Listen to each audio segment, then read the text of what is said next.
Someone in the collective.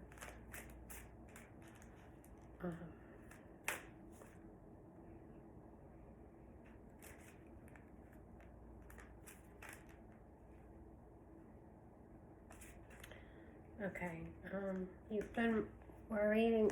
Can't concentrate. See what this was.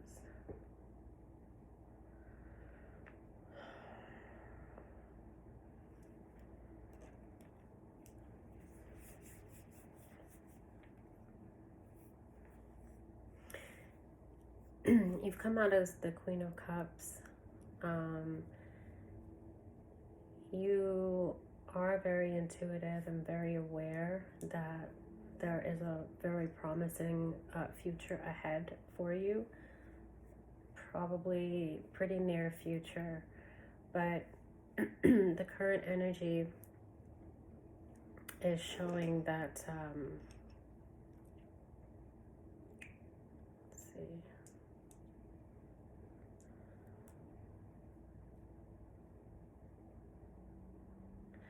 You're thinking about past burdens.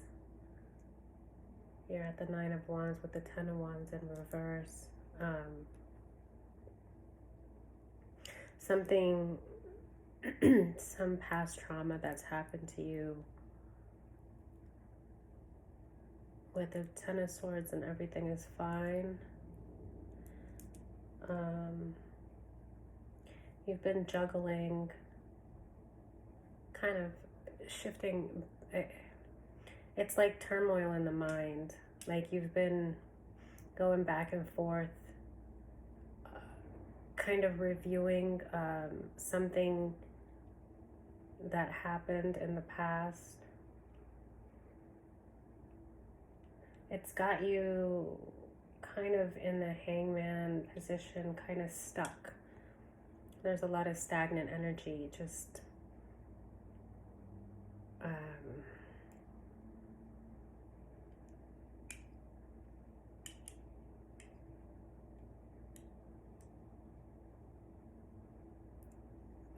something about secrets that affected your finances in the past, heavy betrayal.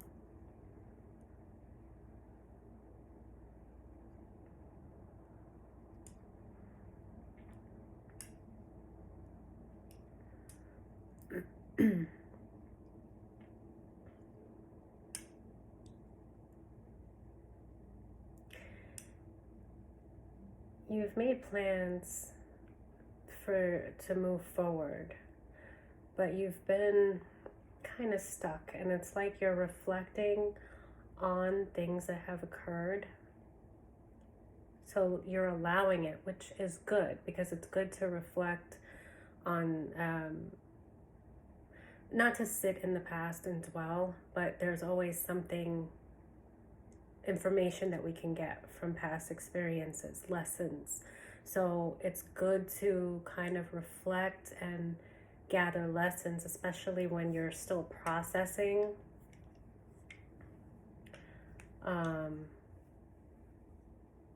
Especially when you're still processing events that have occurred, and there's a sense of still waiting on something. Like you're expecting, I think you haven't well, I don't want to say you haven't closed out the cycle, because you have. But it's almost like with the Wounded Warrior, you're still trying to clear out some trauma from what's happened. And it's got you kind of in a juggling, going back and forth with your positive thoughts about moving forward and your trust in the divine, and then going over the shock of what's happened in the past. But it seems like it's due to spiritual warfare. There's a lot of negative energy that's being sent your way.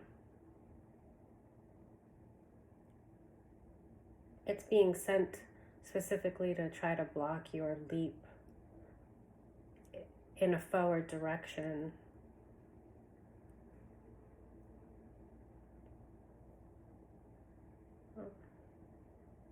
To a victory, to a victorious future.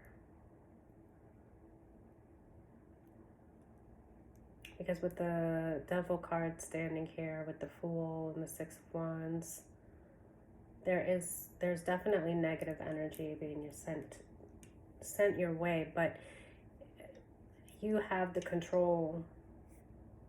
You're dwelling a little bit too much on past things.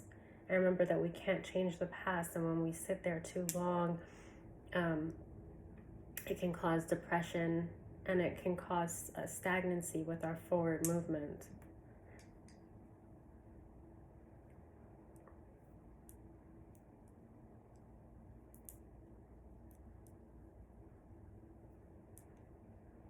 You have to change your thinking. Start focusing on the plans that you've already set for positive movement forward. Start being aware of your thoughts.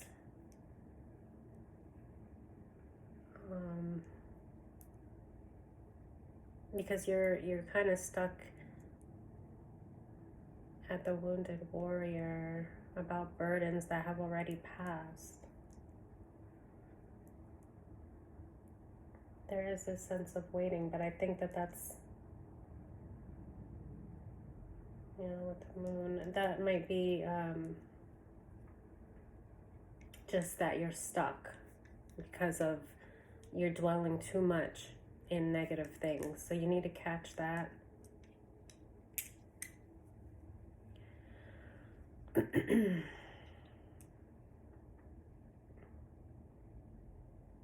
There was a Knight of Cups that came out, but that has to do with an offer that is meant to block you. And I think it's very important right now that you focus on raising your vibration, because you have to be, for whatever comes your way, you have to be in a positive mindset. You have to get yourself out of this fog that you've been in.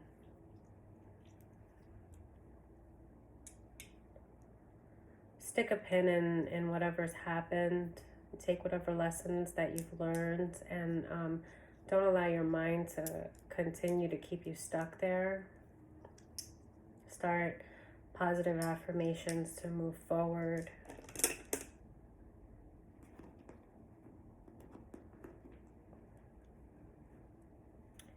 You might need to go more into a Queen of Swords way of thinking.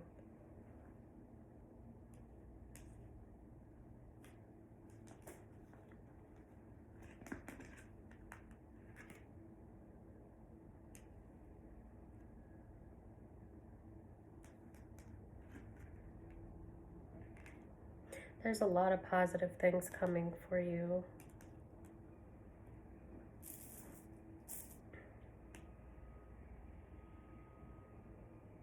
Remember, when we survive past traumas, it's meant to teach us lessons that we are going to need for where we're going.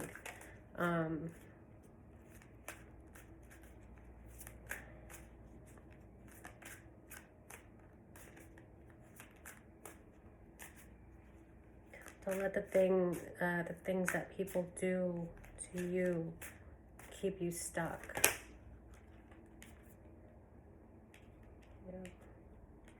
Yeah, the Seven of Swords to the Seven of Cups.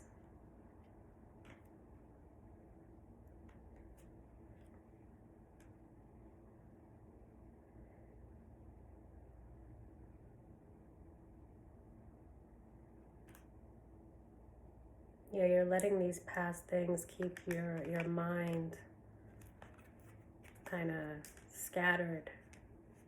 I think you're trying to process too much, and it's like self-sabotage. Just think about forward movement. If you have to write things down,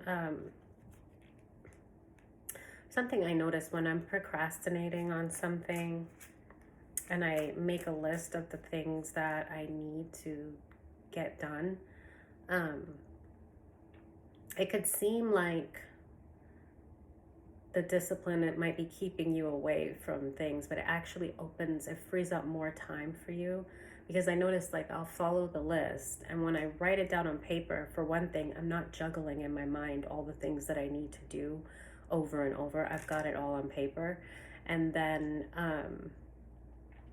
I'll excuse me, I'll start I'll start knocking things out from the list, and I realize not only is a huge burden taken off of me, not only am I getting more done, but I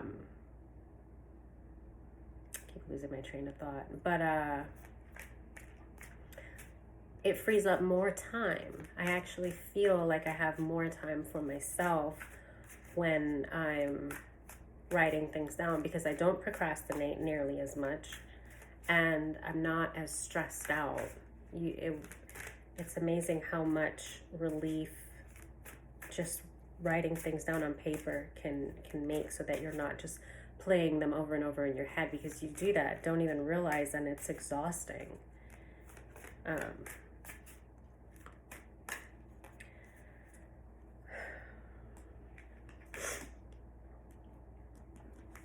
You definitely don't have anything to worry about, whoever this is. If you know that you've been procrastinating a lot, if you know that you've been in your head about past traumas, bring awareness to it. Ask yourself if you've been stuck. Ask yourself the things that you've been replaying in your mind. And if that's you, it's just to bring awareness. Everything is fine, but it's a warning. You can't stay in this mindset, because it will hinder your progress forward. And nothing that's yours is going to be stolen, but it can be delayed, and you don't want to, sabotage yourself. There is a lot of negative energy being projected toward you, for sure. So that would just be mindful of maybe keeping up with your meditation practices, prayer,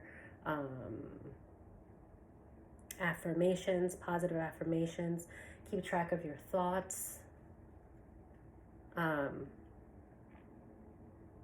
your emotions.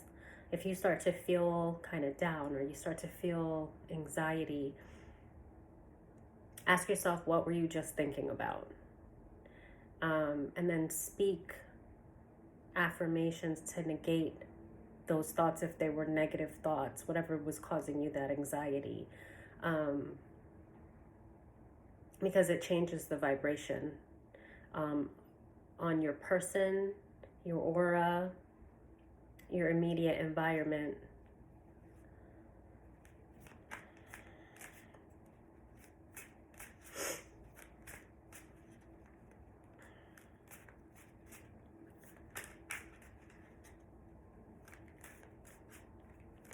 You can say affirmations, you can play. YouTube has a lot of videos that you can watch.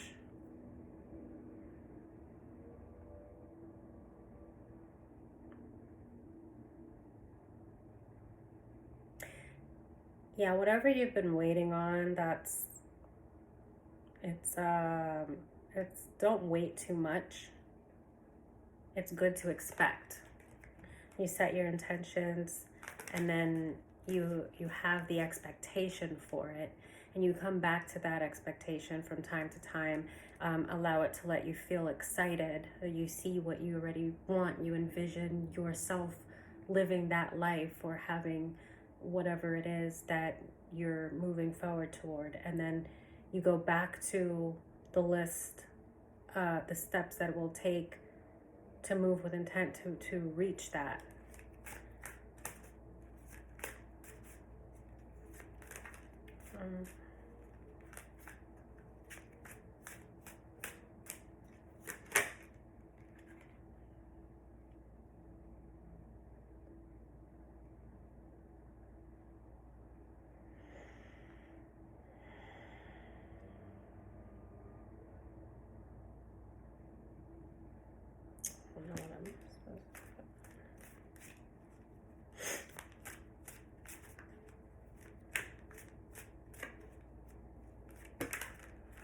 Oh. Whatever you've been kind of pondering over, whatever's had you stuck, whatever you've been holding on to, that's kind of weakening your progress forward. Judgment has already come to play in that. It's probably already been solved.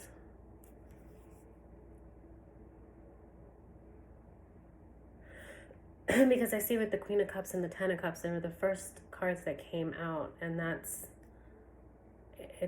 it's you. Like, I feel like you don't have anything to worry about, but then I see a whole bunch of just past burdens, and you're juggling, you're replaying in your mind what's already occurred. Too much. It's too much. Like, you're not getting, you're not looking at the lessons from it. You're just kind of replaying trauma, and it's got you stuck. And that's exactly what the negative energy that's been sent your way was intended to do. So some of that is not even you. You're just kind of giving into it, probably because you're not aware.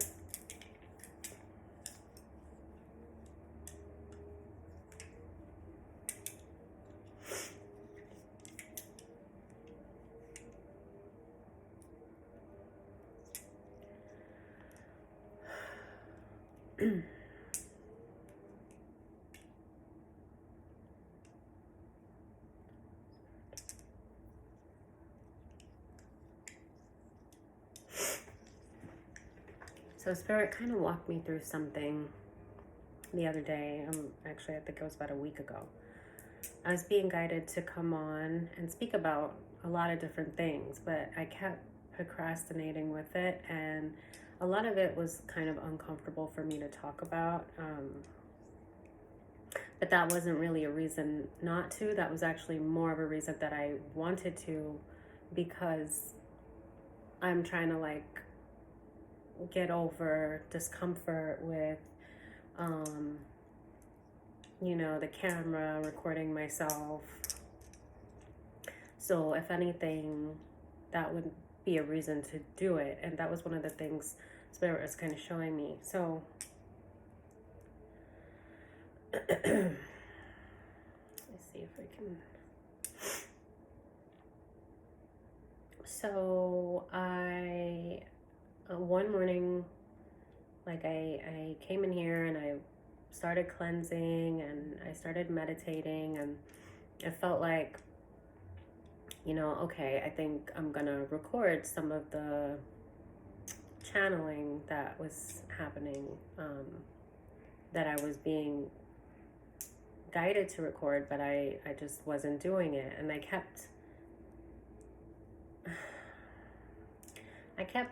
like asking myself, or kind of psyching myself out, like, well, once I get up to do this, I'm gonna probably lose the channeling, and I'm gonna go blank because the camera makes me uncomfortable. And that might be the case, right? But on one hand, that's something that is going to have to be overcome. And one of the best ways to do that is to keep doing it, not to just sit there and do nothing. Another thing is, if Spirit is trying to get the message out and I'm wanting to be obedient, then it's just my job to sit down and try to record. And if nothing comes out, then whatever, I don't have to post it.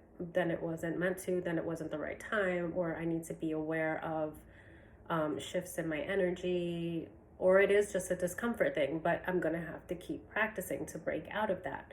So I started to be aware that there's negative things that were keeping, like thoughts that were keeping me from doing it. And that morning, I started kind of meditating, and then I felt like the inspiration to just try to record and see what comes out. And I didn't end up recording, and Spirit kind of walked me through what took place. So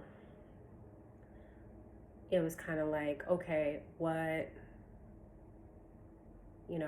when you decided to record, what were you feeling? And I was like, well, I felt inspired. I felt positive energy around me during my meditation. And then what happened?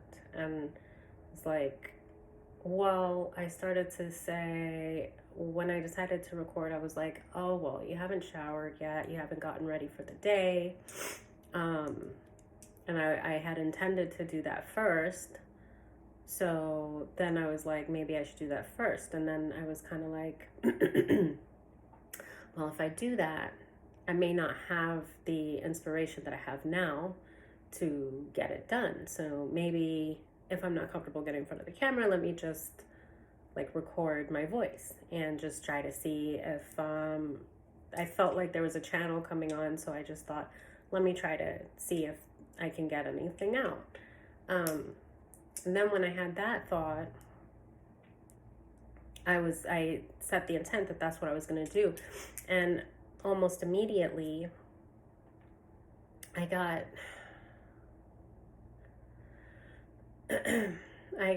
like, the Spirit was like, so then what happened? And I was kind of like, well, I started to feel sick.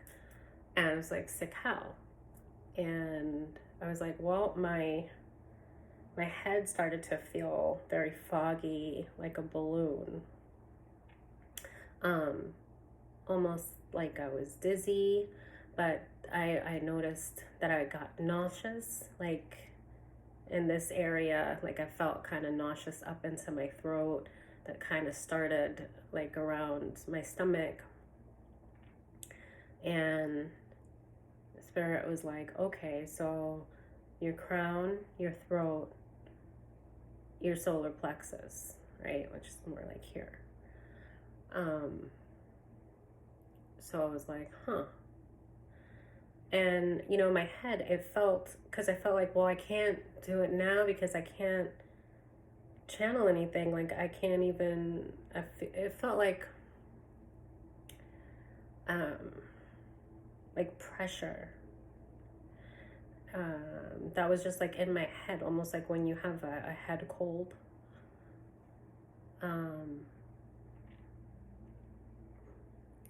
And then I felt like the nausea, like a nauseous feeling that's just kind of coming up.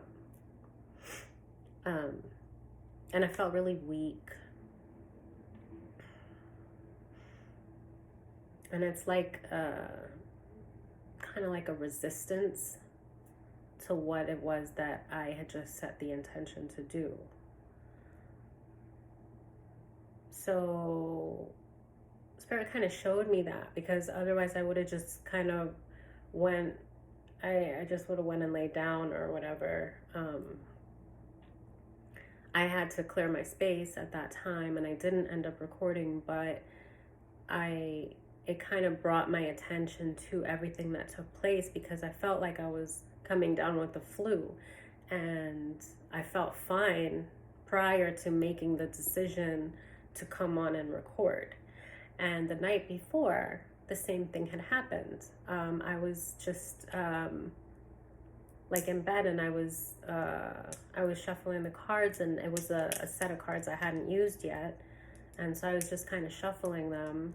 I find that it relaxes me now, to just sit there and shuffle. And it was a new set of cards, and like the story started coming out. So then I started asking questions to follow the story, and then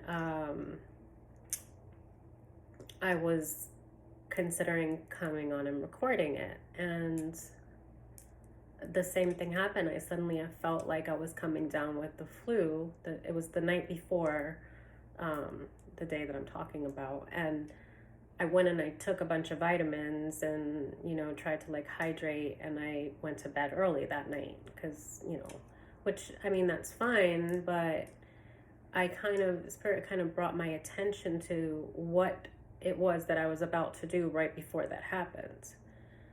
And now, like, it had happened again. So Spirit was trying to show me that just like with the clairaudience, it comes like a thought sometimes, that it intrudes into my own thoughts. So I know that it's not my thoughts, but it's as clear as a voice. And that's for me. I don't know if it's like that with everyone. But what Spirit was showing me was that it's the same way that, I don't know, monitoring spirits or low vibrational entities, of anything, negative energy that's being sent your way, of any kind, it can come as a thought, because we are energetic beings. And what spiritual warfare is, or part of what it is energetic manipulation. And one of the most one of the things that makes it very hard to identify is that it can feel like it's your own thoughts. It can feel like the energy shift is like something that you've decided to do, even though it's not.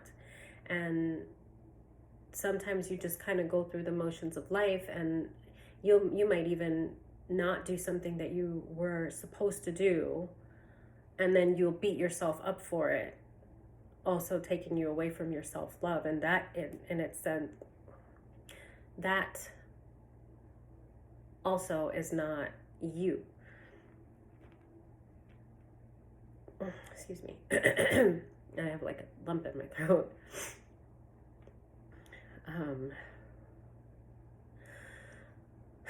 So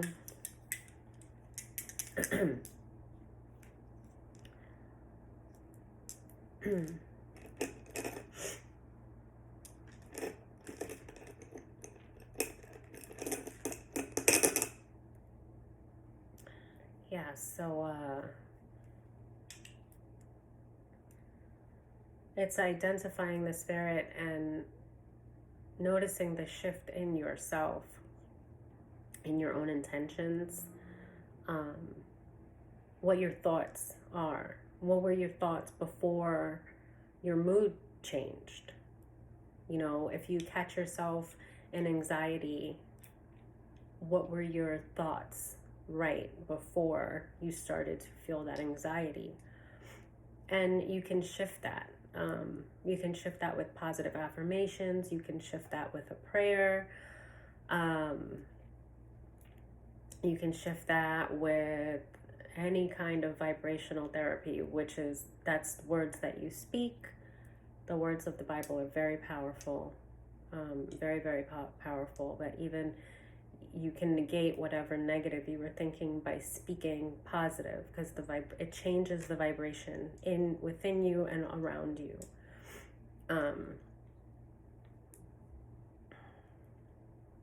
And you just kind of have to catch that, because what I realized is that the the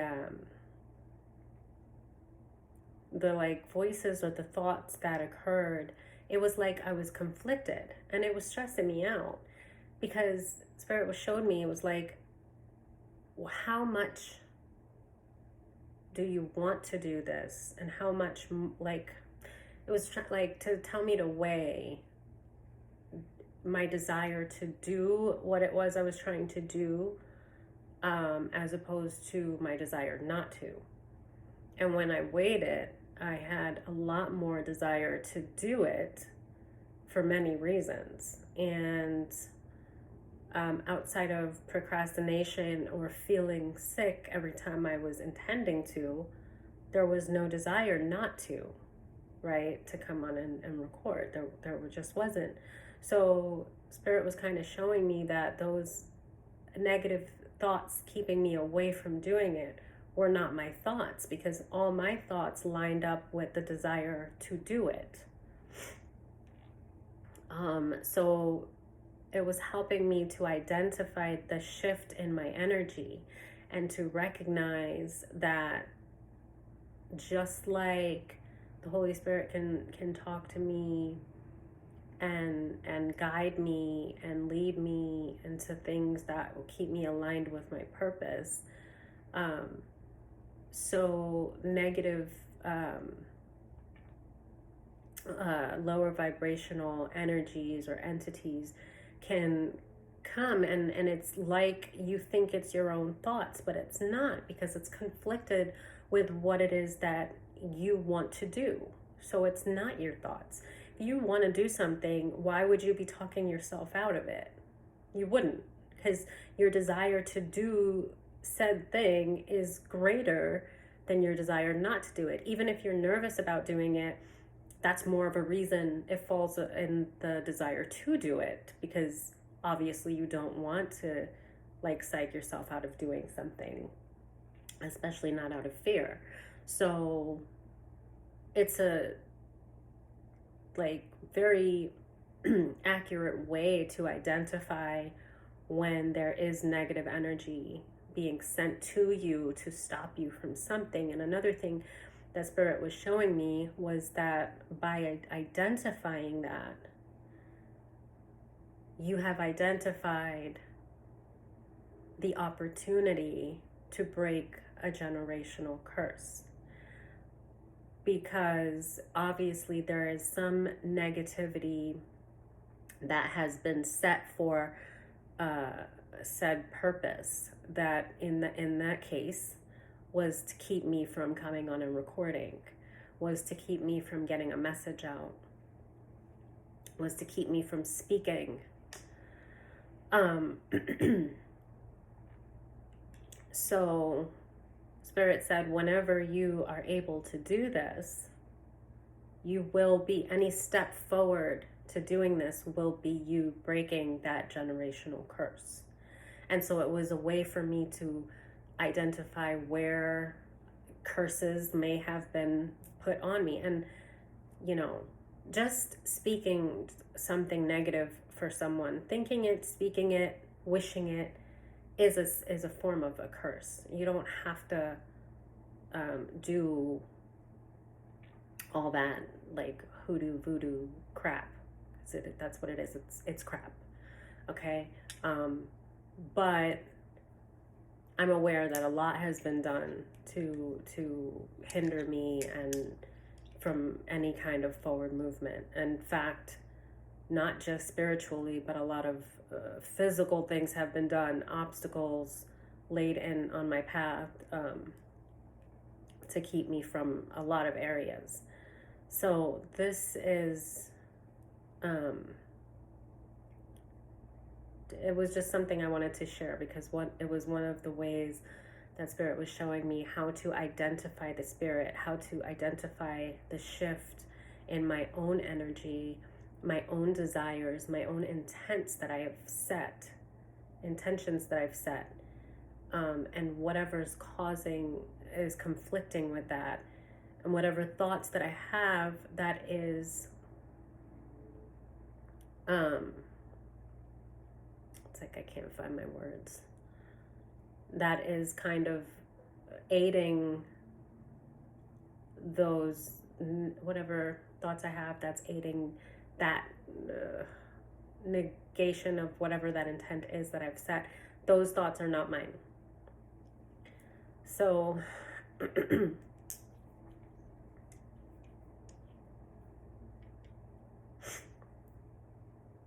for anyone out there who has been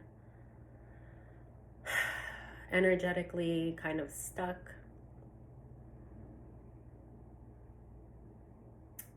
or just procrastinating, this is a way that you can identify the spirit, identify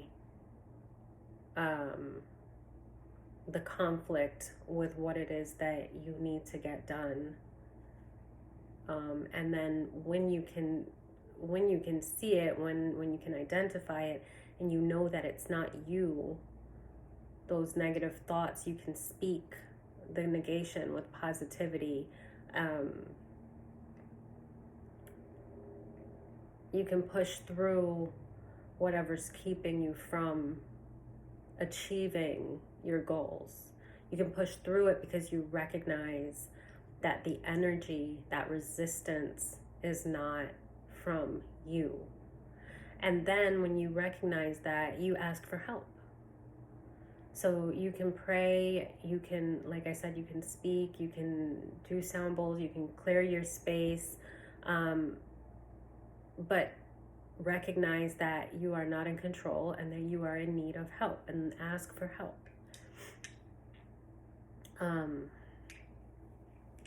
I right now actually feel very blocked, and I did want to share with you guys. I might just say the prayer while sitting here. So one of my favorite Psalms when trying to combat spiritual warfare. My voice is like cracking. It's just but one of my favorite Psalms, if I'm gonna be able to say it, because I'm like short of breath, is Psalm 35, I believe that it is. So it's a long one. I actually memorized it because it's something that I was going through, like heavy bullying, and I was just being terrorized for a period of like 5 years at the corporation that I used to work for. And it got so bad that just to be able to sit through an 10 to 12 hour shift, I would play on my headphones verses from the Bible and Psalms to help me to stay, because it was very bad. It was vicious bullying, and actually it resulted in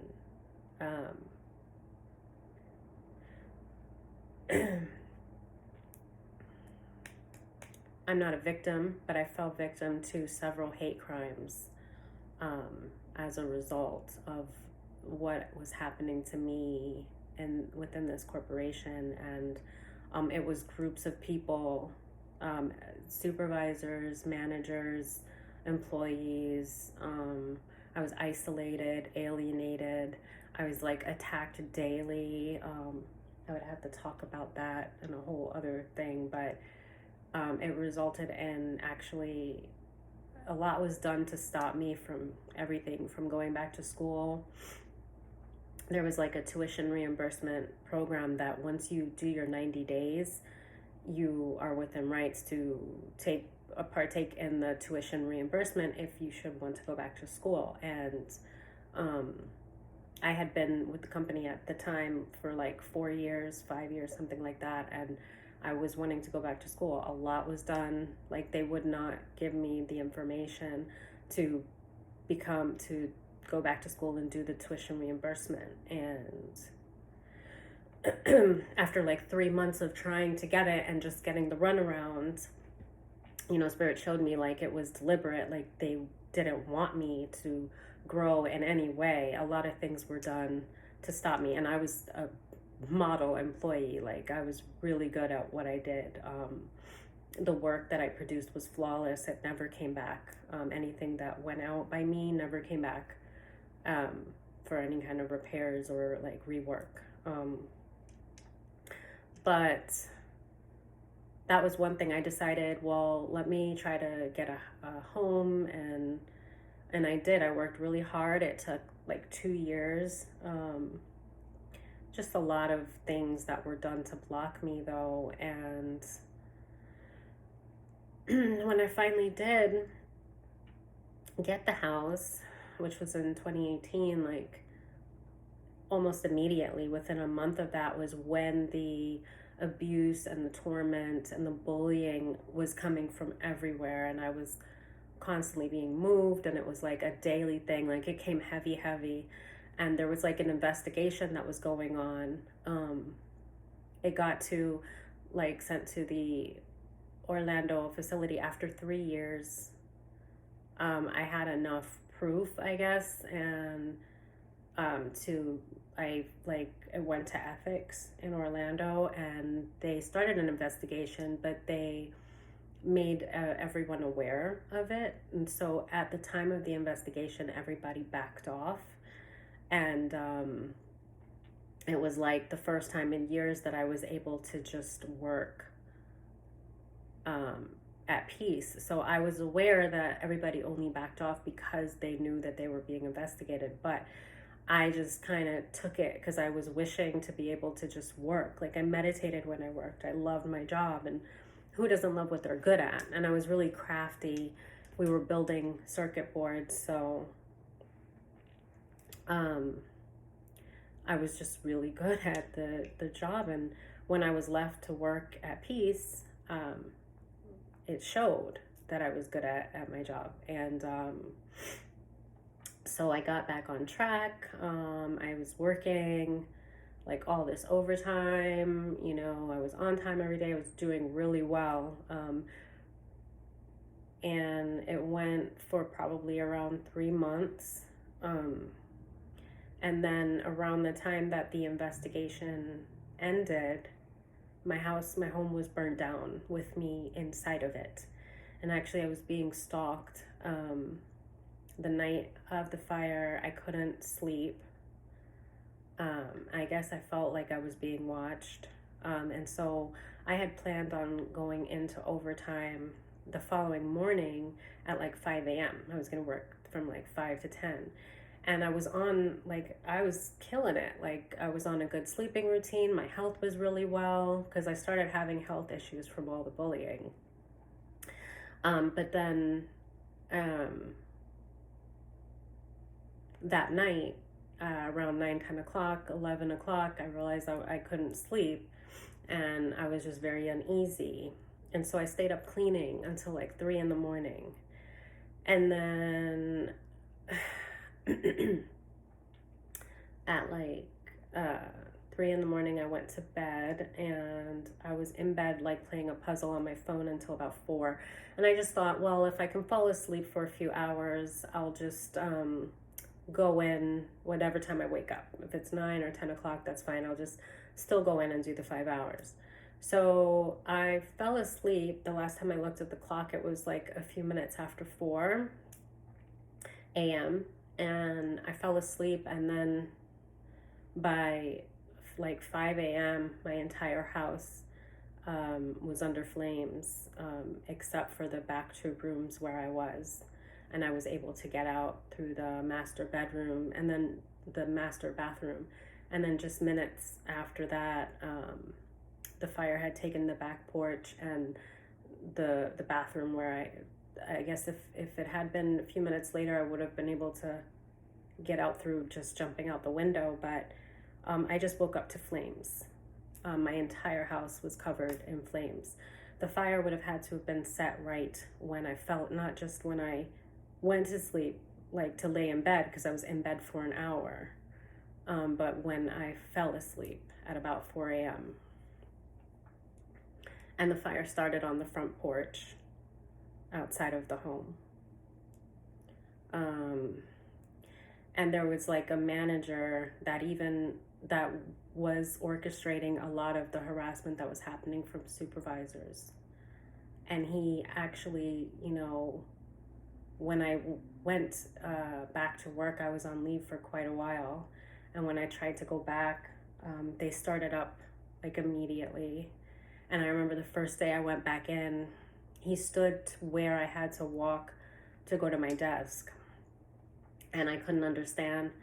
Like, he stood up almost like in an intimidating way and like just kind of stood there. And what a prick, though. Like, just thinking about it, that you would do that to a woman that is like just leaves everybody alone and just wants to work. He like stood there with like this sinister smirk on his face. And I kind of, at first I didn't, like, I literally just came back to work after being out for over a year because I got very sick. I had developed like a stress related illness that was life threatening. It was like glandular. And they all knew about it too. So I felt like the bullying was also that, because it could have had me at under extreme conditions. I could have gone into seizures and coma, and they were well aware of it. So when the bullying like kept happening, it was I kind of figured they were trying to get me like literally in the hospital. And but there's so much more to the story, and I'm like all shaky now, so I don't think I might come on and do a video explaining more. But just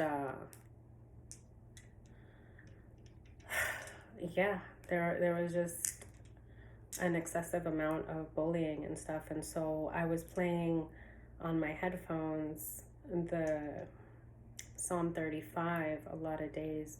And it got to the point where I did go through some serious PTSD. I would sit in the parking lot and like start shaking, and I was actually terrified of going inside because of the things that were happening to me on a daily basis. It was unheard of. And it was like I just felt like anything could happen to me once I walked through those doors, and I didn't know what I was going to face when I went in there. I mean, they even called the police on me one day for crying because I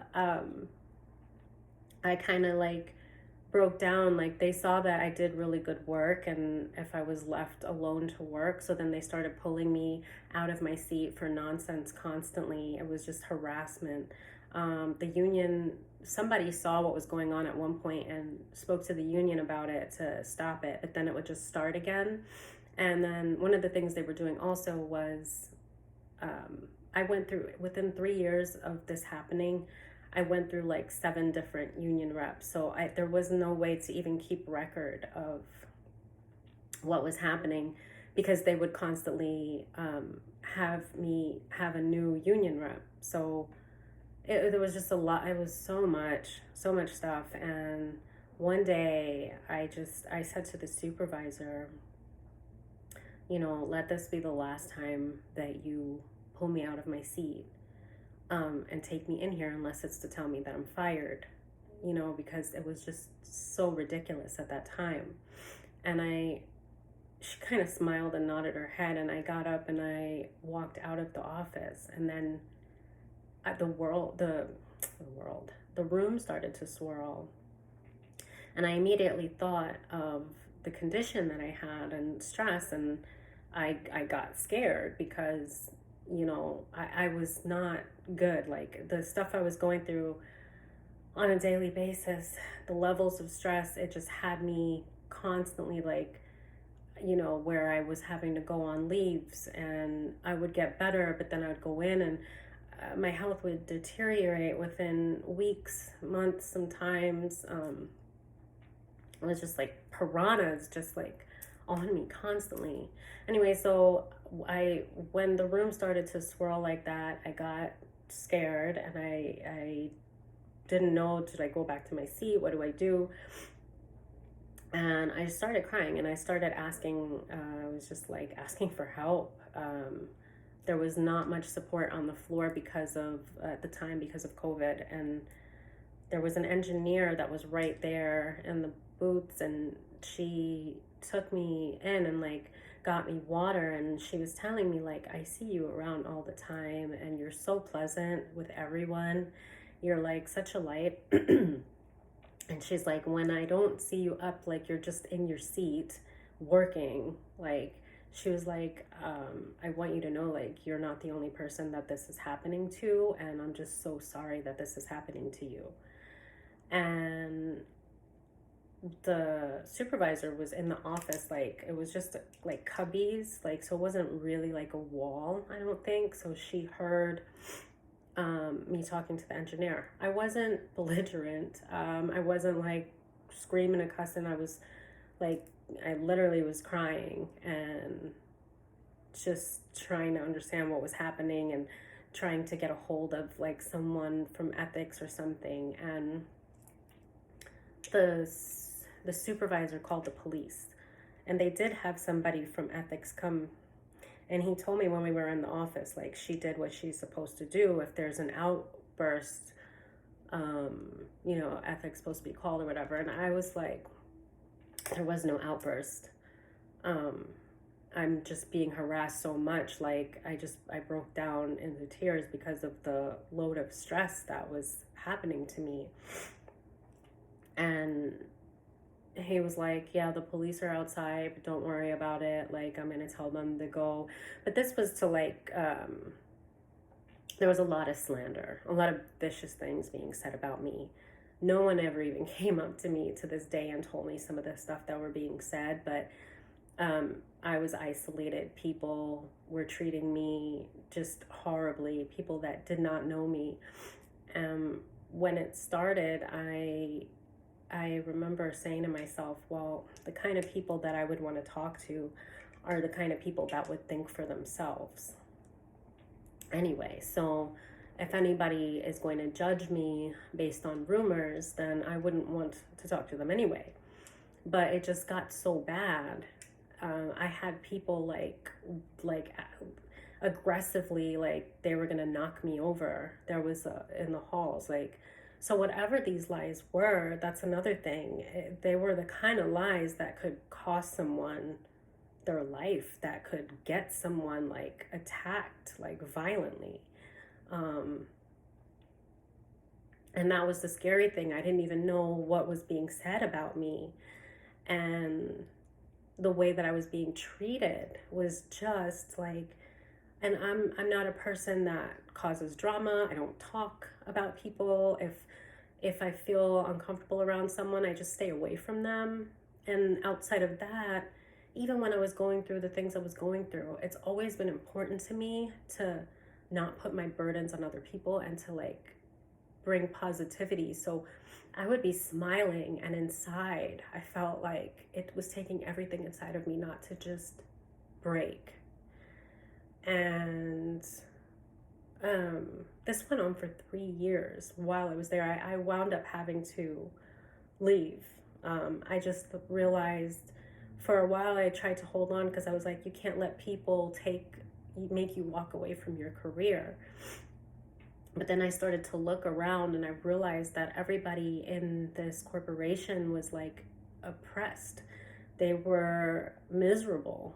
They were angry. And if they weren't, then they were the ones that were causing the oppression, the ones that were bullying, the ones that were in positions of power, unfortunately, that didn't belong there.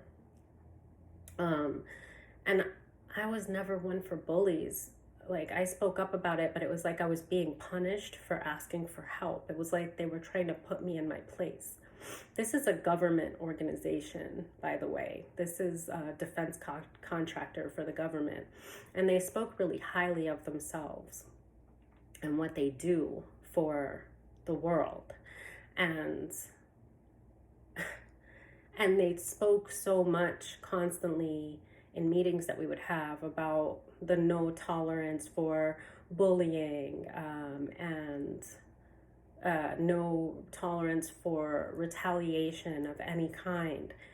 And I am literally every single day going through absolute torment at the hands of supervisors and managers. And having my way blocked continuously. Oh my goodness. And just obstacle after obstacle after obstacle. And one of the things that I realized that they were trying to build a case on me, and that was why they kept like moving me. But I did good work. So whenever they moved me to another department or another building, I guess they were trying to throw me off my game, but I would just adapt to where I was. And, you know, it was like very crafty work. So I just, when I was left to do work, I was happy. That's all I wanted, was to be left to do my work. And they realized that. And then they started to like add things on my record, like say somebody was out, and so they moved me to do other work that I hadn't done before. And then I would have to basically like train myself using the information, the instructions, but go slowly, because the more you do something, you kind of pick up speed when you get more familiar with it. It was very tedious kind of work. And then they would like write on my record that day my performance was very low, but not put in that I was starting a new job that I had never done before. And they were putting things like that in my record. Now, one of the things that I knew about, that I had heard like from years before, was that a lot of the supervisors, when they want to target an individual, what they'll do is go on their record and start putting things in like bogus stuff, because it was a rule that a supervisor can write anything from the moon back that they want about you, whether it's true or not. And it was your job as an employee to keep track of your record and to have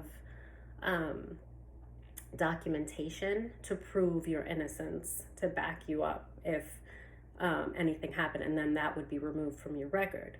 But when you're trying to work and you have people daily trying to like just write in a bunch of stuff on your record, and then you have to like, anytime you do something, if you were like 10 minutes longer on your break, or you went to the restroom on the other side of the building because it was the only one that was opened, or, you know, there was a problem with the job and you had to, you know, you didn't have the tools, and so you had to go on a scavenger hunt for tools, any little thing. Like I had to have a book where I could record every said thing that happened throughout the day in case they wrote something on my record about it. And so that alone can be very stressful, because somebody told me after a year to check my record, because people saw, it was very obvious what was happening. And someone told me to check my record, and that was when I saw that I had 7 different supervisors. Now the manager was rotating supervisors like every other month, which was also very weird. And then I saw that each one of those supervisors went in and took turns writing something in on my record. So it looks like I'm this huge problem. And somebody just told me, I didn't even know to check my record, because I had worked for the company for 5 years and never had to deal with the kind of stuff that was happening. So now I was being targeted, and that's when I found out the manager was on the top, and then it was like 7 different supervisors. And then from there, like I did, you know, write a complaint about that. I spoke to ethics about that, and from there I had to continuously check, and they kept putting stuff in. So like I said, anytime something changed, I had to like record it. And this is, I mean, it can go on and on, but I'm just trying to give examples of like the ridiculous things that were happening, and just to keep me like in a hostile environment, and to keep me like unable to really do my job. And whew, so a lot was done to stop me from getting the house. Um, I worked really hard for 2 years. I didn't even eat sometimes, like, because I had to clear my credit. And so all the money that I got, I put toward like my credit debt or whatever I had. And I definitely worked really, really hard. I was there like 7 days a week. I was working overtime. It was just, I worked really hard. And when they saw it was on the low when things were starting to unfold for me to get the house, and they tried to stop me with like, just strange things happened. Like the realtor tried to buy it from under me. There was just a lot of things. The supervisors wouldn't give me the documentation that I needed to show that I was working overtime. For months and months, they wouldn't. I almost lost the house because of it.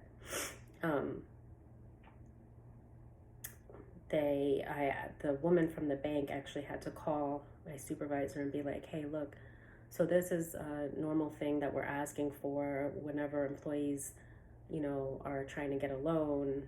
This is what they need." Like, and it was when she did that the supervisor, I guess it looked bad. And he was like, "Well, it's the right thing to do." And he like finally gave me the documentation that I needed. But it was just very clear that they were trying to stop me from getting the house. They also were trying to stop me from becoming an inspector, which I was already an inspector before I got the stamp for it. Like my work, nothing came back. My work was like always flawless. And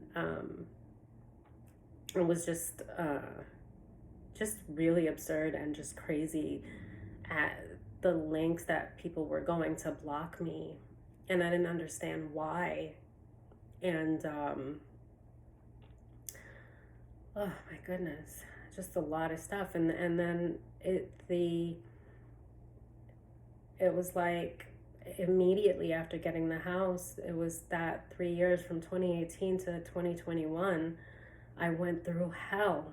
I went through absolute hell within the job. I was moved so many times, and each time that I was moved, it got worse. When I started getting bullied by the supervisors, excuse me, when I started getting bullied by the supervisors, I knew that this had to be orchestrated because even though it took me a year before I realized it was the manager that was doing it, like sending them my way, because he was in another building and I had never met him. But I had never met any of the supervisors either. When I moved to the building, I was being harassed by employees, and that's a whole other story. But when I moved to this other building, I was like, well, at least it's a fresh start and I get away from the crazy. And that was when I was getting supervisors that would come in and look for me. And I didn't know them. I'd never met them. So I didn't have a fresh start. It was worse. These people were looking for me to target me. So somebody had to be sending them. And I didn't understand why these things were happening. Around that time, I was trying to get inspection, and the supervisor tried to block me. He asked me for 3 references because he said he didn't know me, for why I should be an inspector. And nobody in the history of this corporation, well-known corporation, for inspection, nobody had to give references. I am the only one. And this is a very large corporation. And you just had to sign up and you had to take the inspection class and you had to pass the class. He was trying to stop me from even being able to take the class because he knew that there would be a waiting period after. They didn't have them regularly. I had signed up 3 years prior.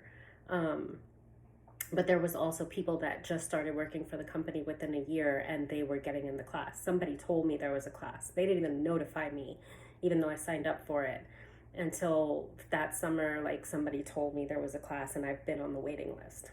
And now this supervisor was trying to stop me from going. He asked for the references. I got the references because I did really well. I even got a reference from the trainers saying that on the test for these, I scored really high, and like that I was definitely would be a great inspector. And still he tried to block me because he said he was waiting to hear back from one of my references. And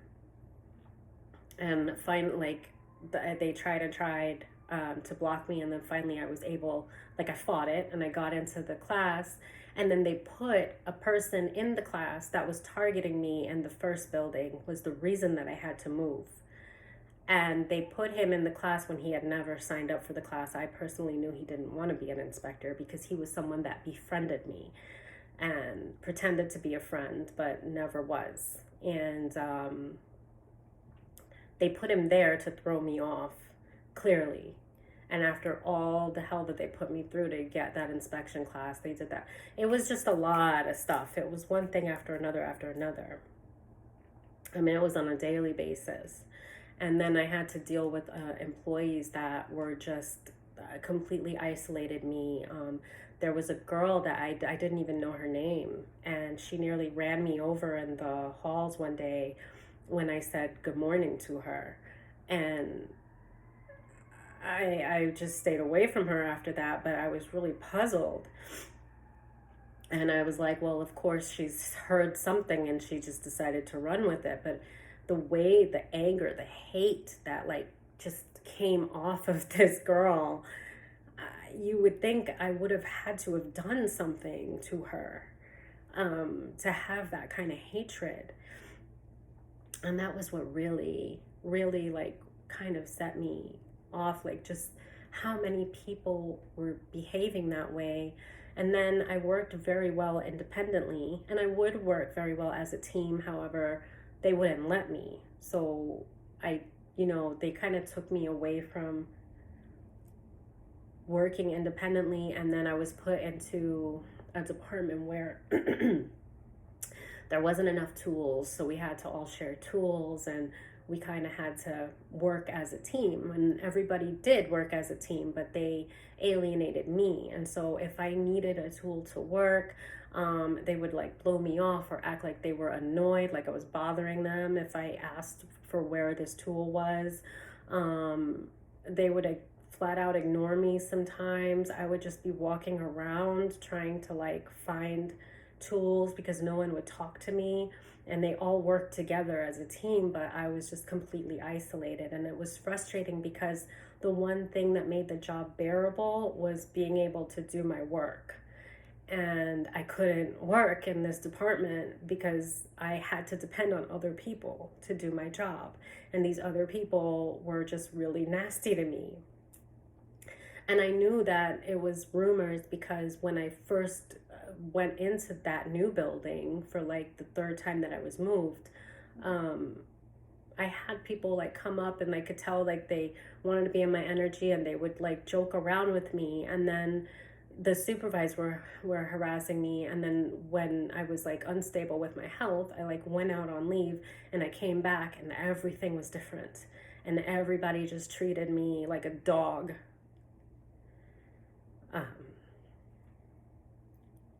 And it went on like that. And I see like, I asked myself, like, how did you do that? Like, why did you stay there for 3 years?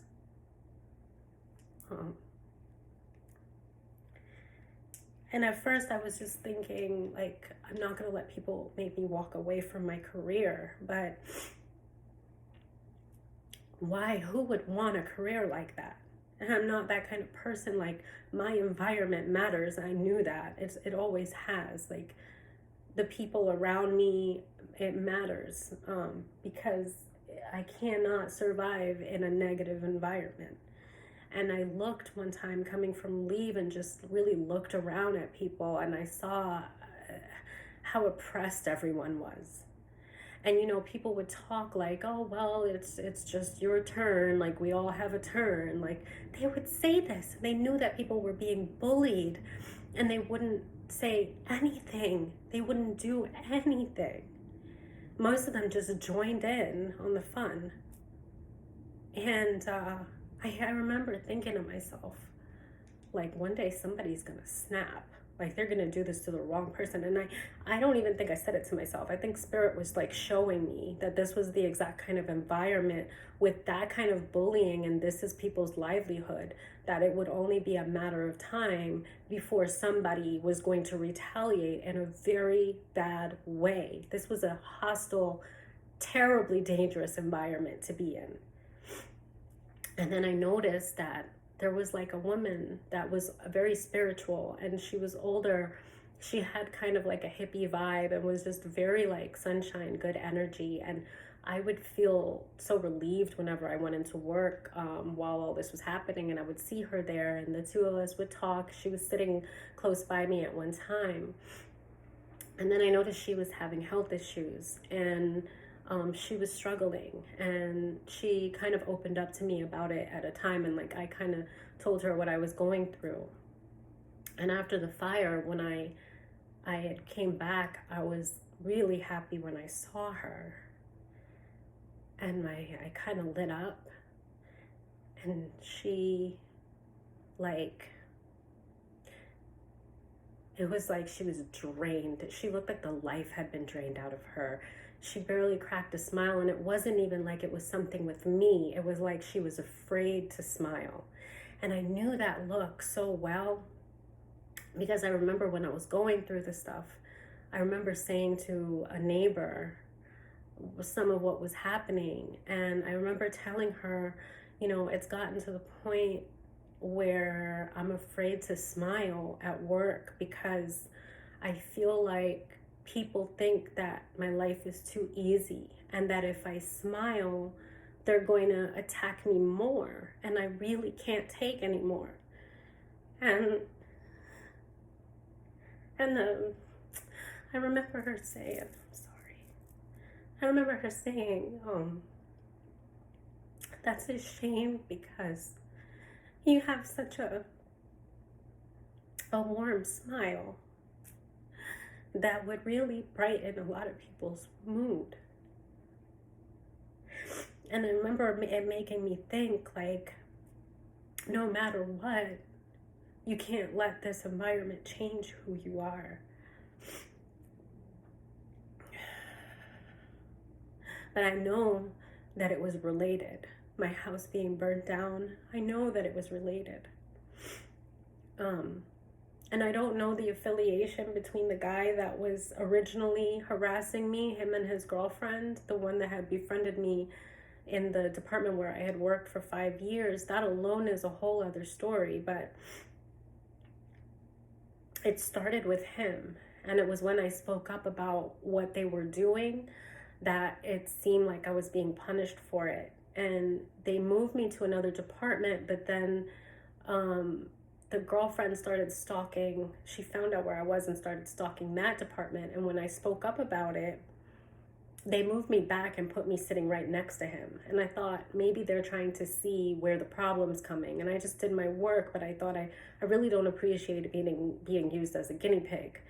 And then it just kept happening. And then that's when I ended up being moved to another building. And it really bothered me because I was like, I had seniority on both of them. And my work spoke for itself, and everybody had seen how hard I worked and how pleasant I was with people. And like, for me to be moved, it was almost like they were saying that I was the problem for speaking up about the nonsense that this couple was doing. But I just took it. I ate it because Spirit said to me, this is not a good environment, so go to a new building and you get to start fresh. But when I went to that new building was when the supervisors starting, and I never met any of them. So I knew that it was orchestrated, that they were looking for me. Like, I was sat all the way in the back away from everyone, and they would like come and like constantly, it was just like on my case. And then they were writing things in about me. It was clear that, you know, my name was defamation of character, that I was They were trying to create a record for me to look like I wasn't a good employee, and probably trying to make me look crazy as well. But I stayed calm through all of it, except for the one day that I did break down crying, and then I had the cops called on me, which would also have to go on record. And when all this happened and it went to ethics, and then they started the investigation and they notified people, and then everybody backed off, it was so obvious. And then my house burnt down. And I don't believe in coincidences, but even a person that did believe in coincidences would be kind of foolish to not think that this was all related, especially with the timing of that. And before my house burnt down, someone tried to break into my home. And after my house was burnt down, I was homeless for about a month because I couldn't get an apartment. And I was living in hotels, and then when I finally did get an apartment, I wasn't even approved, and my credit was good. I had put a lot of money toward clearing my credit to help me be able to get an apartment, but I was getting denied. And then I wanted something gated, but the one that I got approved for wasn't gated. But I had to live somewhere, so I went there. And then the month after I was there, the same guy that started the whole thing called me, and I had a new number, and he called me and was just acting like nothing happened. And then he told me some bogus lie about that he had been fired from the company, and he told me that he was working for 911 dispatch, and that the morning of my fire he was being trained by a woman that took my call. And so he heard what happened. And this is a month after I got into an apartment. And I could hear him listening really carefully to hear anything, to get information. And the minute that the phone rang, my heart sank. I knew that he had part of what happened with the fire. I just knew, in every inch of my being, I just knew. And the fact that he had my number, and he made this huge story about how he even knew about the fire. And then he was asking me questions about where was I going back to the condo? Was I going back to New York? Ask about my whereabouts. Of course I didn't say, but the only reason I entertained the conversation, because he started calling back to back. And then he started texting me. And right before the call, I got a prank call, which I never get. My phone doesn't even ring. I got a prank call with a guy that sounded like he had an Indian accent, but it could have been somebody pretending to have an accent. And it was a guy, and he was saying how he said that that I was, he was calling from the FBI, and that I was under some kind of investigation because I'm wanted for some kind of drug trade or something like that. Something about my name being used to traffic narcotics, and that I needed to cooperate and give my information or else.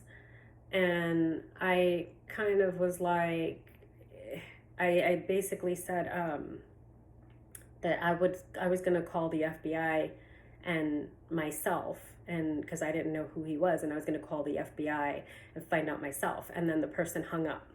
And then within not even 5 minutes, within 2 minutes of that, is when this guy started to call. And then he texted me, "Hey, can we talk?" And I wasn't going to respond, except I said, if you don't, you're going to second guess yourself about what you are spiritually being led, that he had something to do with this fire. So I decided to answer and play stupid and just see what I could find out from his demeanor. And I know, I could tell that he was listening to every sound, because I had just gotten my kittens, and I said something to them, and he was like, what? And he was like listening, like really intent on the background noises, like he was studying not just what I was saying, but like the noises of my environment.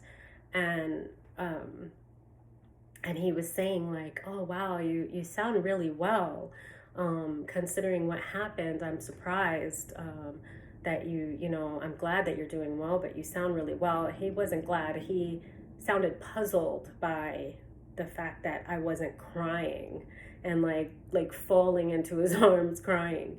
And I was like, well, you know, ish happens. I'm just really happy to be alive. And he was like, yeah, that's a really good, bright outlook on it. And um, just, it was, it's just really sickening.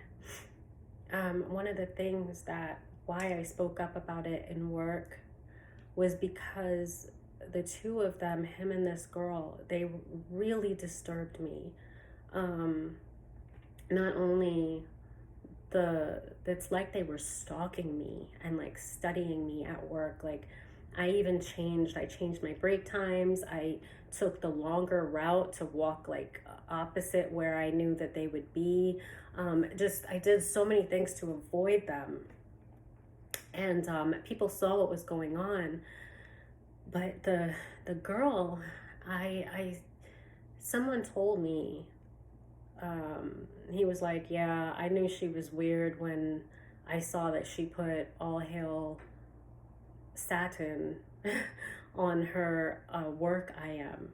And I was like, what? She put that? And he was like, yeah, as the headline.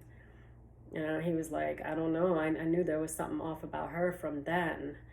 And like her locker was right next to mine too. It was just, she had been moved from the building where that supervisor that ended up, the manager that ended up harassing me. And then I also heard rumors about that she was like doing favors for men, and like she had a friend that opened up and said that she was looking for like somebody that could take care of her, and she would do stuff with the supervisors and like the managers and stuff when she was in the other building. But there was a harassment, like sex harassment charge that had happened, and that's why she was moved over to my building originally. And then she started talking to this guy who had befriended me, who acted like he was a friend of mine. And I realized that I was so wrong. And he started right after I got the house. Like he had kind of turned on me, but there's a lot with that as well. But one of the things that disturbed me when I took a step back from our friendship was that he was obsessed with the dark web, and he was obsessed specifically with people like Red Rum. Like that. Red Rum. Like, I don't know, I just did that. But yeah, he was obsessed with that. And it really worried me. And that's a whole other thing, because I've been going on this a lot longer than I intended to. But just to show what my reasoning was behind even asking and speaking up about the harassment that started in that building, and why I didn't take it lightly. That they were like, I was told that the girl considered herself to be like doing magic or whatever, and just a lot of really disturbing things. I was told that they bonded over the dark web videos of people being red rummed. red, you know what I mean. So there was just a lot of things that didn't sit well with me, and I know that they started the rumors about me. But I didn't understand how, when I went to a new building, unless they were affiliated with that manager, how would I have supervisors, people that were in positions to be leaders in the establishment? How would I have grown people with families like attacking me the way that they were? It was illegal what was being done to me there. And it was very evident to a lot of people. It wasn't secret at all. Um, and that it went on for so long, for years, and that it resulted in like having my home burnt down with me in it. Like, I do believe that I was meant to be a sacrifice. It was, they, and I was being watched somehow. They actually waited till I went to sleep, which makes me think that it wasn't just my home, that it was like my device, because I was on my phone playing a puzzle until like 4 a.m., about an hour after I went to bed that night. So before I fell asleep. So for them to know, like, right when I fell asleep, it would have to be.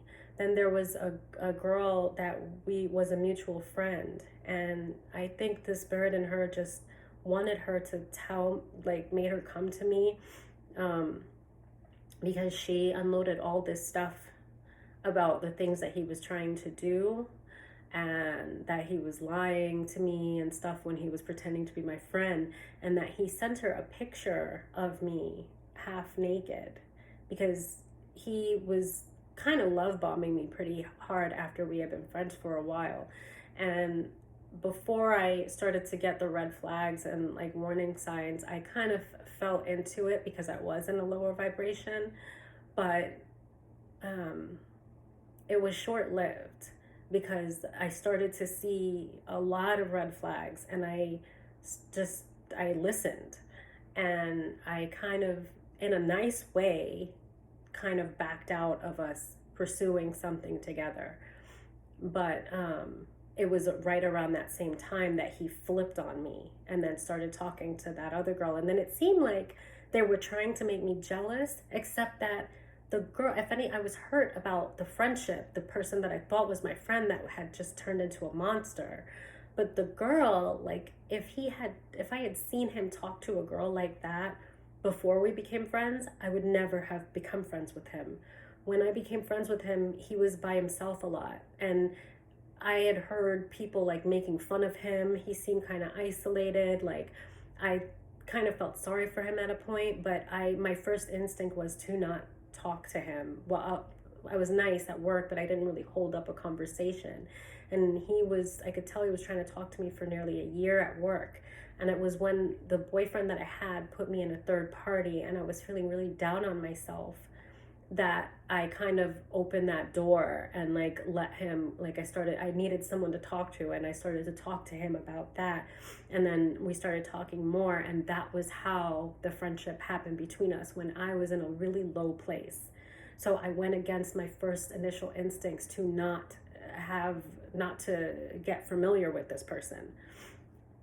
But then I noticed that he was by himself all the time, and he didn't seem really about the drama. And I just kind of, so when I opened up to him, and then it seemed like we were friends, I kind of went with it. But then it was after it went forward into intimacy that he began to change. And then he started to talk to me about the dark web stuff.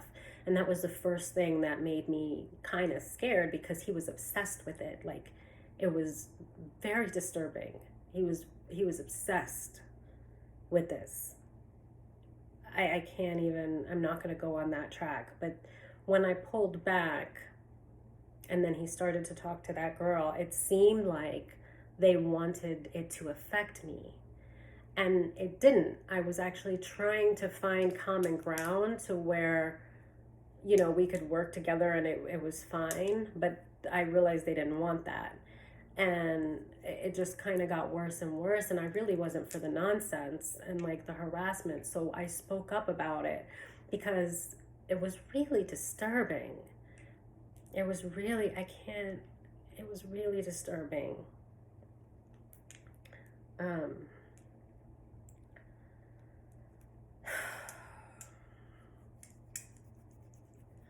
So anyhow, I was guided to come on and talk about it. This is, it's a lot, and I didn't think I would be able to for a while. So that's why I'm just kind of running with it right now, because I do think that there are a lot of lessons in there as far as what can happen when we don't follow our instincts, what can happen when we allow ourselves to be in a low vibration. And I understand that we can get hurt and people can do things that really cause us to be hurt.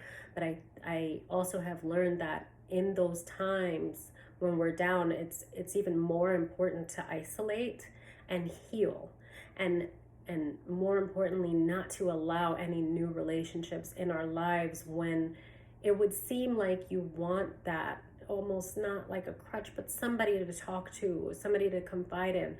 But unless it's somebody that you've already held really close to you, it's not a good time to start new friendships, new relationships when you are mending a broken heart. It's a time to be on your own, to be isolated, to be with the Holy Spirit. It's a time to, embrace God and to look to Him for repairing you, for lifting you up, for making you whole again. And, had I done that, I don't know. There were lessons that I definitely had to learn, but what happened to me was not deserved by any means. And it was excessive. It was something that isn't a normal thing to occur. But what I also know is they were doing this to other people in this facility. There was just an extreme abuse of power. And I honestly didn't think I'd be able to talk about even as much as I have, which is why I'm going with it, because I didn't intend of talking about it today, but I was guided to, so I'm just going to say as much as I can comfortably, to bring awareness to people about the things that can happen. And this was groups of people that rallied together against one person. And I don't think that a lot of people would have survived what I went through. And I honestly believe that I only survived it because of God, that God carried me through. And I have always had faith and carried my faith, but I didn't realize how present God was in my life. I did, but I didn't really until when I really needed Him the most. And I know that there are a lot of people that have unalived themselves, and my heart, especially with what I've gone through and made it through, it makes me think about those people a lot, even if I didn't know them personally, because I wonder how horrible and how alone they felt, how horrid of what it was that they were going through, for a person to feel like there's no other way out, and for a person to feel isolated and just completely alone. And what that, for a person to feel like that's the only way, they have been abandoned. And I consider what I went through, and I know that a lot of people, even going through 20% of what I went through over the course of years, would not have made it through that. It really shakes me up, because what was done to me was orchestrated. And it happened in such a way, the things that occurred consecutively, it was designed, it was routine, is the word I'm looking for. It had been done several times, again and again and again, and I was just another target. And bullying is one thing, but it was a lot of retaliation as well for me speaking up about it and asking for help. It was like they were trying to tell me, who do you think you are? You don't have a voice. You don't matter. You don't have any rights. We tell you when to speak. We tell you who to be. It was like they were putting me in my place, and I wouldn't conform. I spoke up. If this was happening to anyone, I would have spoke up about it. And I felt like I know myself, like I knew it wasn't warranted in any way. No one deserves it. But I have a point of view that, you know, many people wouldn't have because people don't know me. I keep to myself and I'm very quiet unless I'm very close with someone, and then that person I will open up and they will know me. But nobody tried to get to know me. Everybody isolated me and just took a turn, you know?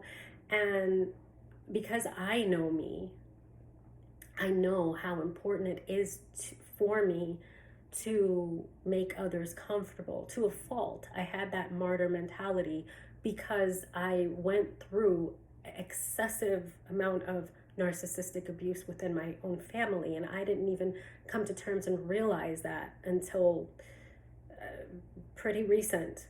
Um, but you know, because of that, I had a very timid nature. I It was important to me not only to see people happy, like I wasn't a person that ever really got jealous. I wanted to lift people up. I wasn't a person that ever thought of, you know, somebody having something as me having less. If anything, and there was something somebody had that made me inspired to want that, I would ask myself, what am I lacking? What can I change to get to that place or somewhere similar? Like, I never compared myself to other people. And I know in my heart, anybody, like, I genuinely wanted people to see people thrive and be their best. So you know, I know that nobody needs to know me, because regardless of that, no one deserves to be attacked like that. No one deserves to feel like they don't have a voice or they don't matter, and that people can just abuse them. And if they speak up about it, they're going to have to suffer for it even more. No one should be put through that, no matter who you are. But knowing myself and knowing how I think and the things that I want for people, and the fact that this was done to me, and it was such bullying, but like I was being terrorized. It went way beyond bullying. And there was a lot of other things. It was in like every area of my life, which was also very disgusting and very disturbing, because I was having health issues, and I was like, at first, I didn't know what was happening, and I probably would have lost my life if I hadn't figured it out. Because the doctors, it was like they were telling me that I was crazy. And I went to a therapist that was appointed by the job. There was a website that we could go to, and they had a lot of different like amenities things for the employees. And one of those things was if you needed to seek therapy or anything, they would provide you one. So I went to one that was provided by the company. And the guy on my third visit, where I was saying, I don't understand what's happening, I feel like my body's breaking down, I feel very fatigued, very weak, and the doctors are not seeing what's wrong, and they are treating me for anxiety disorder. And I know that it's physical, like it feels like my organs are shutting down. And the third visit, the guy said to me, well, it sounds like you need to look into welfare or something, because you're not going to be able to keep your job. So needless to say, I didn't go back to him, and I did report it to the company, but not that did anything. It was just, I was just floored by the things that were happening. And I went into a new doctor, And I had went to school for diagnostic medical sonography. So things had gotten so bad that I kind of felt like if I didn't know what test they were doing where they said everything was fine. And I thought, if I don't figure out what's happening, I'm not going to survive this. And I went in and I decided to do process of elimination. So I figured, because of the symptoms I was having with like the sweating, with the fatigue,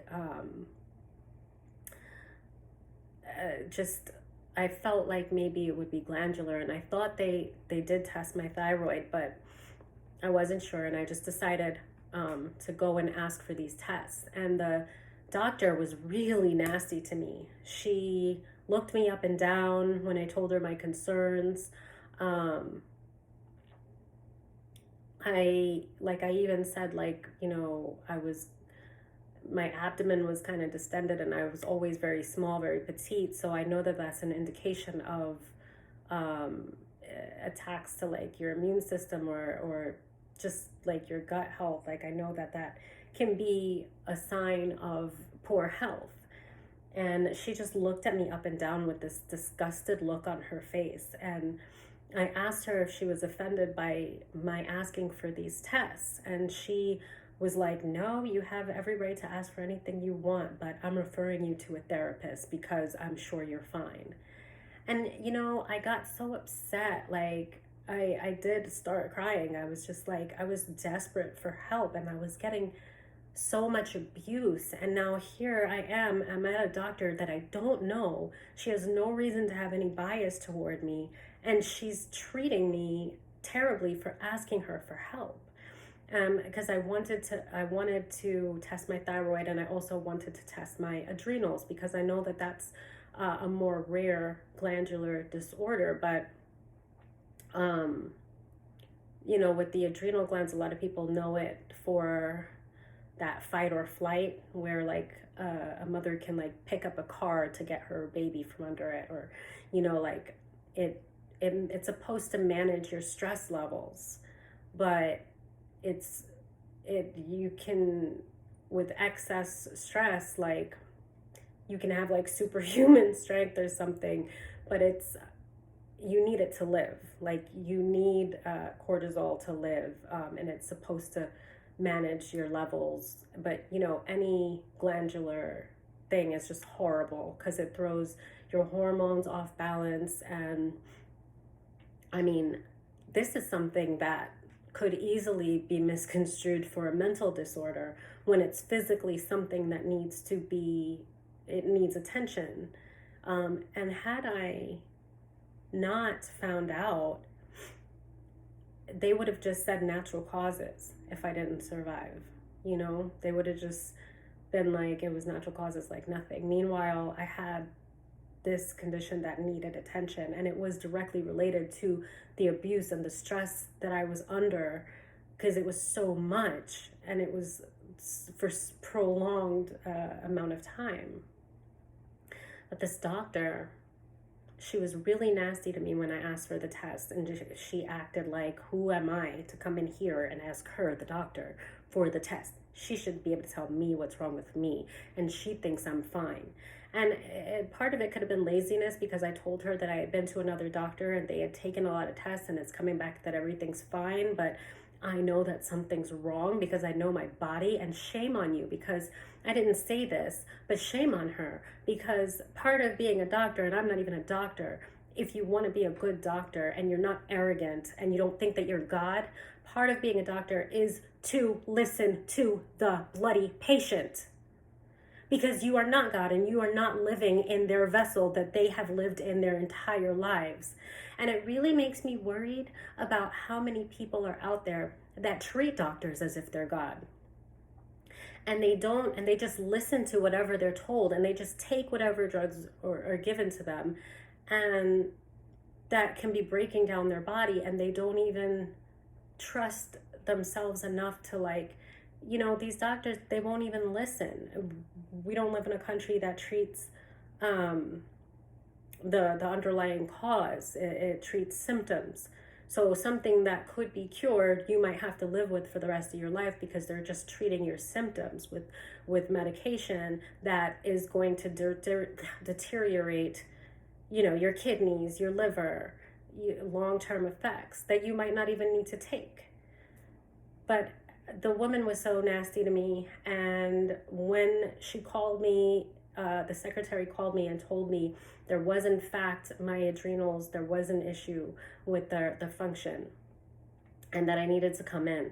And I only went back to her because I wanted to look her in the eye, and I wanted to see what she was going to say to me now that I was right about the condition and after how nasty she was to me. And she just pretended like nothing happened and told me, I scheduled you an appointment with the endocrine specialist and you need to keep the appointment. It's very important. And I just looked at her like, no shit. And then I went to the endocrine specialist and she looked at me in shock, like I should be a ghost because of how low my cortisol levels were on the test. Like I said, you needed to survive. And it was bad how low it was. And she did she started treating me for it. And I was taking 4 different hormone replacement steroids, 4 different ones. And she sabotaged the paperwork. She didn't even fill it out. It was 1 page that the insurance was asking for me to get paid. And she decided not to fill it, and the secretary let it slip. And she was like, oh, I heard that your leave didn't get approved. And I was like, oh, that's news to me. I thought it was still pending paperwork. And she was like, she stumbled over her words and then left the room. So I realized that they had been discussing me and that they somehow knew that my leave wasn't going to get approved. Why? Because she never filled out the form. The woman from the insurance company called me, and I think she realized what was happening because it was going on, and I kept asking, like waiting for this paperwork, and it was just being prolonged. And I think the woman realized, and she just lucky enough for me that I got somebody that actually cared. And she said, listen, you can appeal this. We couldn't approve the leave because we asked for the documentation that we never received. She said, when you appeal it, you're going to get a copy of exactly what we got. And when I appealed it, the doctor had wrote that I requested basically a vacation for my overall well-being. When there's specific questions on the 1-page form that she had to fill out, some of those questions asking, what is my condition? Another question asking, what is the treatment? She was treating me with 4 different hormone replacement steroids and wrote nothing, gave nothing, only wrote in that I was requesting a vacation for my overall well-being. But she had to treat me, otherwise it'd be malpractice. But it's not malpractice if you save your own life, I found out. So when I say obstacles, and this was branching, it was in too many areas of my life within work and outside of work, to where this was a small town. It was Ocala. I moved there in 2013 and I started working for this corporation in 2014. So I had moved from the Bronx, New York to Ocala. Yeah, so this was happening there. And it's a small town. And this is a big corporation within a small town. And the amount of obstacles that I was having to overcome was just, and it happened, I can't think of the word I was looking for, but it happened within the time that the harassment was happening to me at work, where I'm, as a result, having these health issues. Now I'm having problems with the doctors. When I was trying to get the house, I'm having problems. When I was trying to go back to school, I'm having problems. which is the whole reason I decided to get the house. I was like, you know what, screw tuition reimbursement. I will pay my way through school. I just need a place where, you know, a house where maybe I don't have too high of a mortgage and it's more of an investment, and then somewhere that I'm comfortable, and then I can just focus on working and paying my way through school. That was what I intended to do. But from I got the house, it got so heavy, the attacks were so bad, that what was happening to me, the bullying at work, forget school, there was no way. I was surviving every single day of my life. Every day was a day, another day to survive. And so I have to believe that what was happening with the doctor's office and them sabotaging the work, you know, and at this point I was taking the medication. So I started to get well almost immediately when I was taking that medication.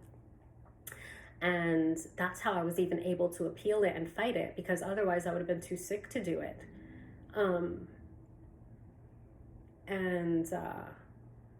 I'm so disgusted that they could do that to someone that was sick, that they didn't even know.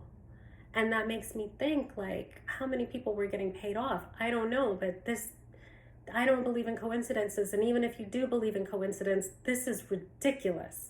It would take too many coincidences that every area of my life, it was like I was being attacked. It was like obstacles were being set up for me. Blockages were being set up for me. And while I'm struggling with my health, I'm getting bullied. And when there's an investigation, my house gets burnt down, the house that they tried to block me from getting in the first place. And then I'm getting stalked. So when I got to that new apartment, the one that approved me wasn't gated, and after that guy called and stuff, and I of course didn't tell him where I was, but a year later, I would check Google and stuff, and I wasn't listed. And then I saw him show up on the property while I was in the hot tub by the pool area at the apartments, and he went to the opposite end of the pool. And I didn't feel afraid. It was dusk. It wasn't, you know, but I just thought, look at this creep, like, what the hell? But it got way worse after that, because I was actually having like a gang of people that were coming onto the property and like giving me the finger, that I know didn't live there, because I had never had an issue with anyone there until after I saw him. And he and another guy tried to corner me one night, and this guy came at me, walking behind me. I didn't even know, like the Terminator. Like, I can't even, the stoic look on his face and the way that he was walking was like the way the Terminator walked in that movie. I don't know how else to describe it. And I had gotten into my car, but that's like a whole other thing. But while all this was happening, I'm giving you some of the stuff that happened that I could see. There was a lot of spiritual things happening as well, that I could do a whole video just cutting into what was happening spiritually. When I saw him on the property that first time, I've never seen anything like this before, because the sky opened up over this guy. I've heard some of the readers that I felt like were following my story. I've heard them say, like, there's a cloud that, like, I could pick it up when a reader was on my story. Like, I would know, like, they'd be in my energy and I would feel like I was in their energy sometimes, and I would just know. It's like Holy Spirit was telling me some of the stuff, that the holes in what was happening that I didn't understand. And I've heard readers say that a cloud follows this guy because of how he's cursed. And it makes me go back to that day in the hot tub when he first showed up on the property in my new apartment after the fire, because I'd never seen anything like this. And I thought to myself, he's cursed. But I'd never, this is like something that you would maybe see in the movies, or like ancient times that maybe you would hear about. The sky opened up over him, and it was just in a like a little circle like over him, and it looked like it looked beautiful, but I don't want to say beautiful because it wasn't like it looked like a hurricane. And I'm in Florida, so unless there's a hurricane, I've never seen the sky like that, and not in an isolated portion of the sky, just in this circle. There was like the clouds were just like dark and purple, and almost like a tornado slash hurricane. Like I can't even describe it. It was like I just knew that if he got up and walked toward me, a bolt of lightning would hit him. And I watched him staring up at the sky, looking at the same cloud that I was looking at, because I'm just like, what? I've never seen anything like this. And it was just dark, and it was right over him the entire time that he was there, until he got up and started to walk out. And when he walked out, like, it just kind of closed up, like it was never there. Besides that, I had a premonition of the fire. I saw it in a dream the year that I moved into the house. But I knew it wasn't a dream. I knew it was a premonition because it was nothing I'd ever seen before. It wasn't like anything I'd seen on TV, and it was real. And I'm not gonna talk about the dream right now, but what I saw was exactly the way that it was the morning of the fire. That it was still dark outside because it was like 5 a.m. The lights flashing, the neighbors standing, me looking up at the house just covered in flames.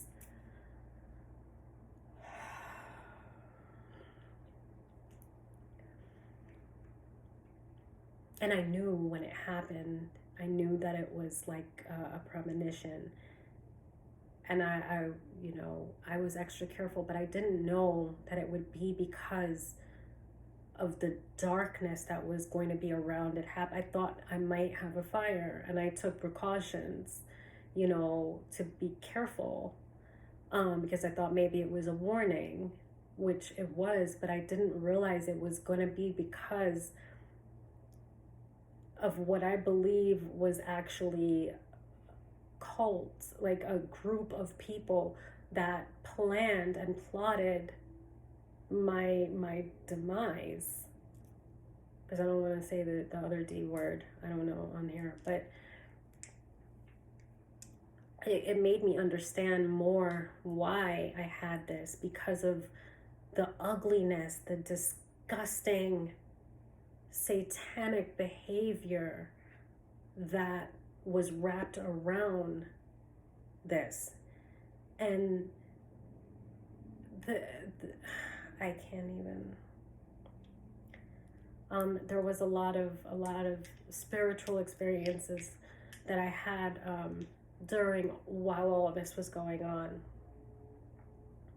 So it's almost 2 hours. I'm glad at least I got that out. I've been guided to talk about this, and there's a lot, and I'm actually surprised that I was able to get this much out. I've noticed something, which is also why I was hesitant to come on and talk about it, but I do know I've been being guided to do it, and I want to be obedient.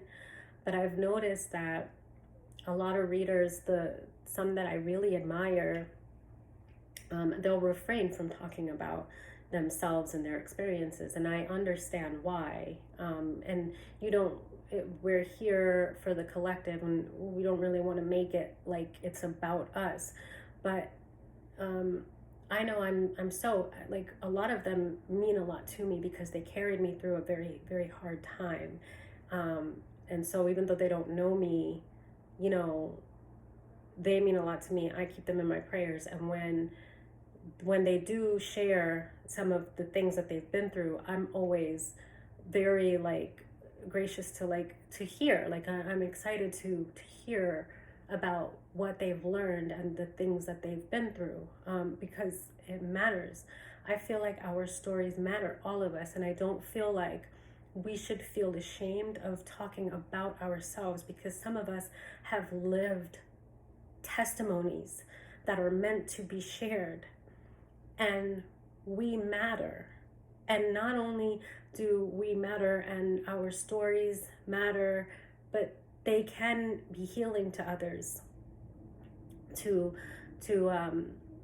show the lessons that we've learned, to show the things that we've endured, and how the importance to keep going. And when somebody is just on the bottom, and maybe they can hear some of the struggles that you've survived, and maybe it was what they needed to keep going, and to know that there is a God. And I want to say like, to know that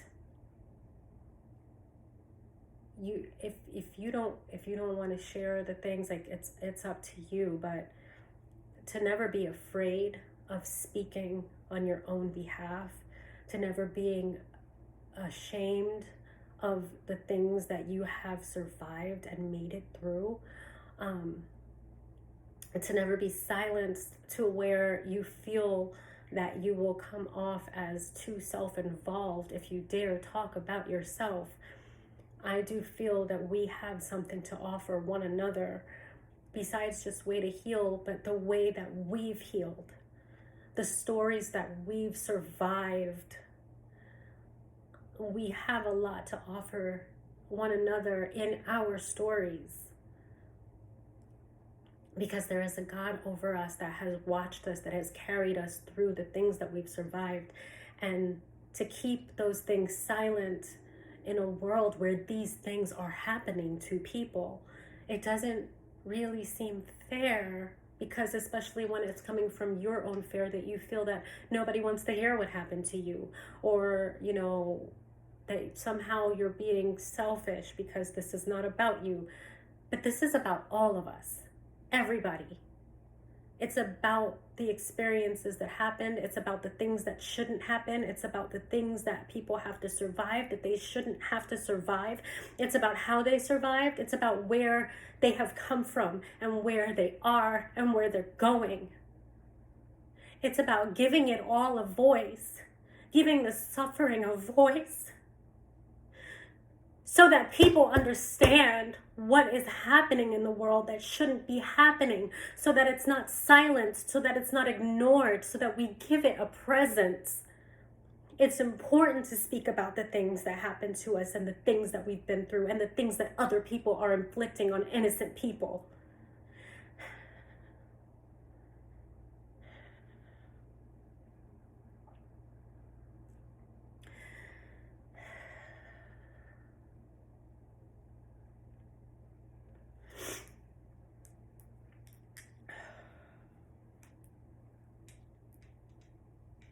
And I just want people to know that. I want people to know that they have a voice, and that their stories matter, and that their stories can be just as healing as information to heal, because you survived something, and you shouldn't feel ashamed to talk about it or feel like nobody cares. Because I will tell you, I've talked to people about this and just seen blank stares, and but the environment that I was in, I've realized that the people that I was talking to wanted me to go through this.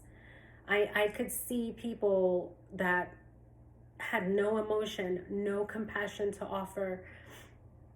Almost like their energy was like, oh, get over it, stop talking about it, you didn't belong in that house anyway. I actually had a person that was supposed to be a mutual friend, and during the week that I was in, or the month I was in the hotel, it was about a week after the fire, and it was one of the first times that I went out, and it was a sunny, beautiful day, and they invited me out to go and have lunch, and I thought, okay, maybe I should get out and do that. And it was like the second time that I was even able to eat after what happened.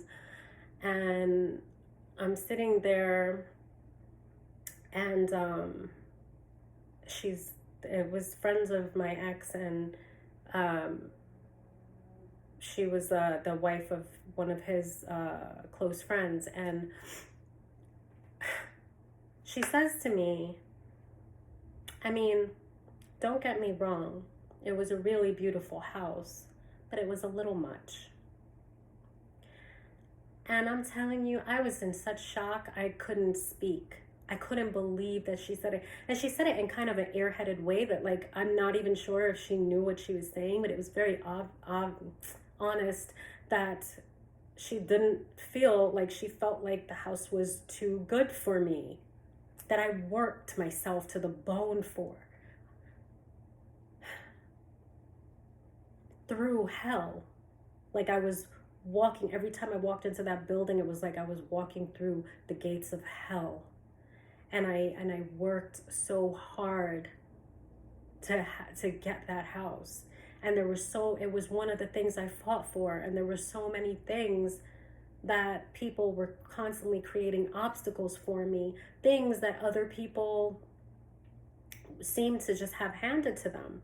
Like, I didn't even realize that it wasn't normal to have gone through what I went through to get the house until I was talking to an acquaintance, and she and her fiance was getting a house together.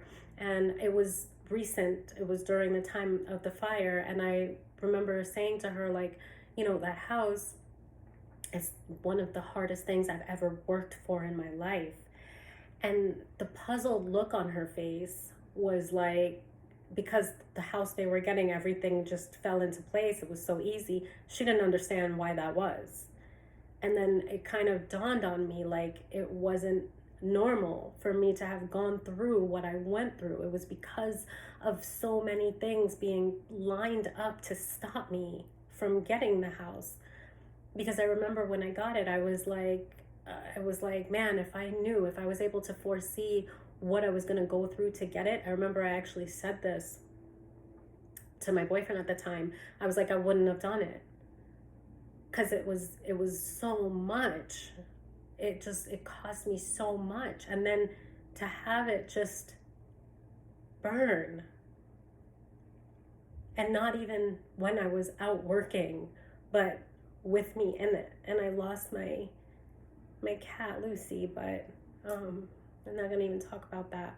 But yeah, so this girl looked at me and she was just like, don't get me wrong, it was a beautiful house, but it was a little much.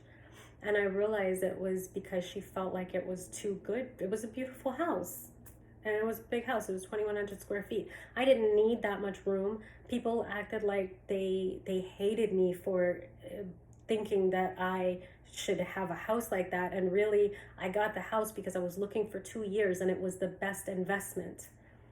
It was actually in a location where it had been grandfathered in as business residential. So I could have turned it into a business, as well. And I was also making organic soaps at the time, as I started it because of spiritual warfare. And I wanted to have a way to cleanse my aura regularly. I realized that it had to be habitual, because there were so many things that was happening, that I was under spiritual attack, and I was very aware of it. And it was very stressful to me. So I was like, well, what can I do to where I'm incorporating cleansing my, like, spiritually daily without it having to be a burden? And so, I looked up properties. I started making like olive oil based soaps with and sea salt, and those were the main ingredients in these soaps, and they were organic. And then I would add different things, cinnamon, sage, lavender was one of my favorites, rose. A lot of floral influence made it very soft for your skin. But I loved it, and I was building up like a whole inventory. I invested a lot into it, and I would just give them out as gifts to friends and stuff. But I got really good at it, and I realized how much I really loved making them. Like, it relaxed me, and I had a whole inventory that went down with the house and the flames. And I miss it, because after that I didn't want to use anything else but my soaps. And I do miss it, but I wasn't able to like get all the stuff again, and it was kind of heartbreaking too. I will start it again, but I had so much storage as well, and it was just, you know, I was also very relaxed and comfortable at home, and I was able to do that. But excuse me. But yeah, that was one of the things.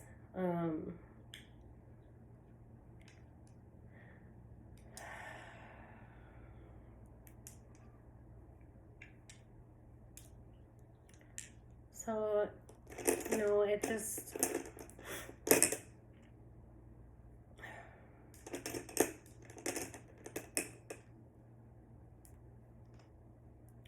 don't know. I just, it's been a lot, and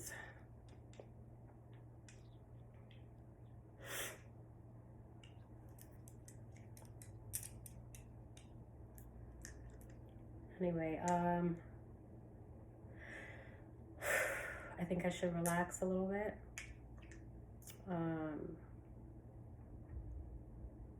And try to work on grounding myself. So when I started this, I was about to say a prayer with you guys that I used when I was under a lot of spiritual warfare, and I was also going through what I was going through at work. I started to listen to Psalms on my headphones, and that's how I memorized this one, because it's very long, but it was definitely one of my favorite Psalms to go to when I feel that I'm under spiritual attack. And so I want to share that with you guys, and I'm going to say that with you, and then and then we'll end the video, and I'll try to come back on later and do like a reading, or maybe talk some more. There's a lot that I want to get out, but it is difficult. It just doesn't come out the same when I'm recording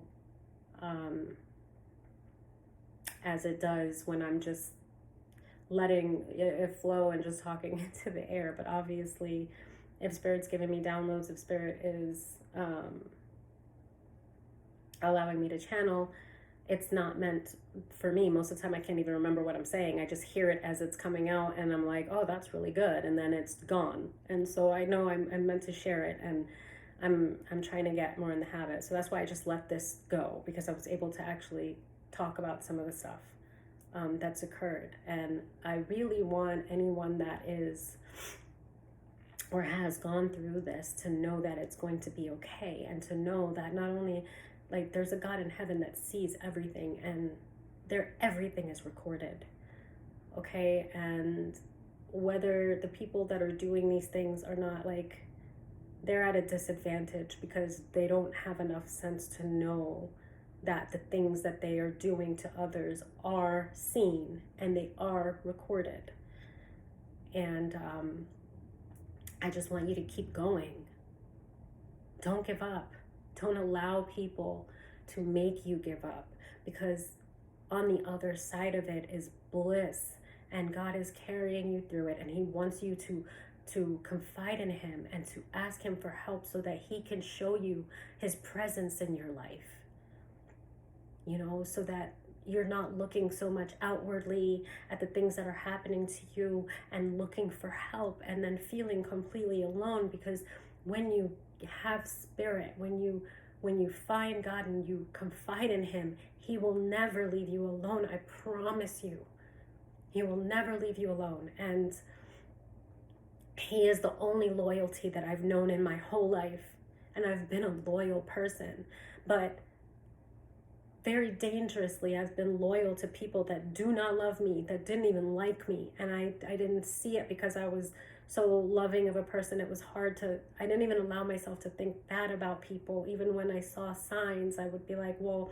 I'd make excuses that, yeah, I could see that it was a self-esteem issue, or they had been through, you know, suffering. I could see those things, but you have to ask yourself about the people that you allow in your life, and do they love themselves? You can't make a person love themselves. And if a person does not love themselves, they will not love you. They don't know how.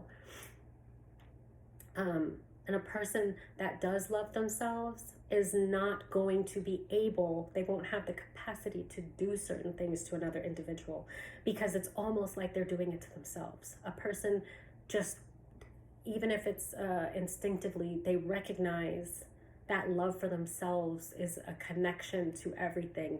There are certain things that, when with self-love comes, that you just don't have the capability to do things to other people. So when people are capable of doing certain things to you, know that that is a person that does not love themselves. They very well may hate themselves, and maybe that's why they're attacking you, because they see that you're a person that carries yourself with self-respect, that loves yourself, that loves others, and they hate you for it. It can be as simple as that. But I just know that when you are, you're going through a broken heart, you're going through any kind of suffering that was at the hands of another person, don't think so much about, go within and ask God to get you through it. But don't think so much about that person making you feel low, as if they were in some kind of a high pedestal. They are not. Because a person that has respect and love for themselves will not disrespect another individual. They will not do certain deceitful things. So they have revealed themselves to you, that they don't even carry self-respect. Never make a person make you feel smaller than what you know you are, than who you know yourself to be. Never allow it, especially when they do these things. It's deliberate. It's deliberate to lower your vibration, to get you on their level. And screw that. You don't belong on their level. You're better than that. Keep going forward, and don't expect anyone to lift you up. If you have good friends that are there for you, that is a beautiful thing.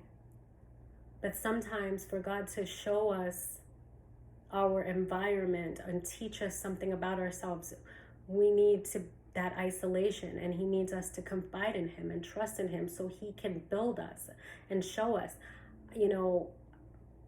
I had a problem with letting go, and I was very hurt. A lot of people, like I said, the only loyalty I've ever known is God, but I've given loyalty to the wrong people, even family members, and that's dangerous. It's when you're a loving person and you're giving loyalty to people that don't care about you, or people that may very well be envious of you. It's a really dangerous thing.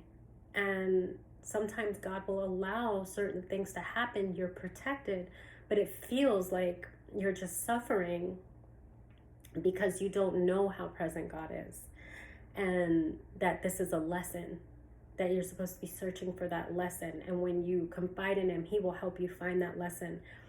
And when you know how much he does for you, you don't have to be as fearful. It doesn't have to be suffering, because suffering comes from resistance to what is.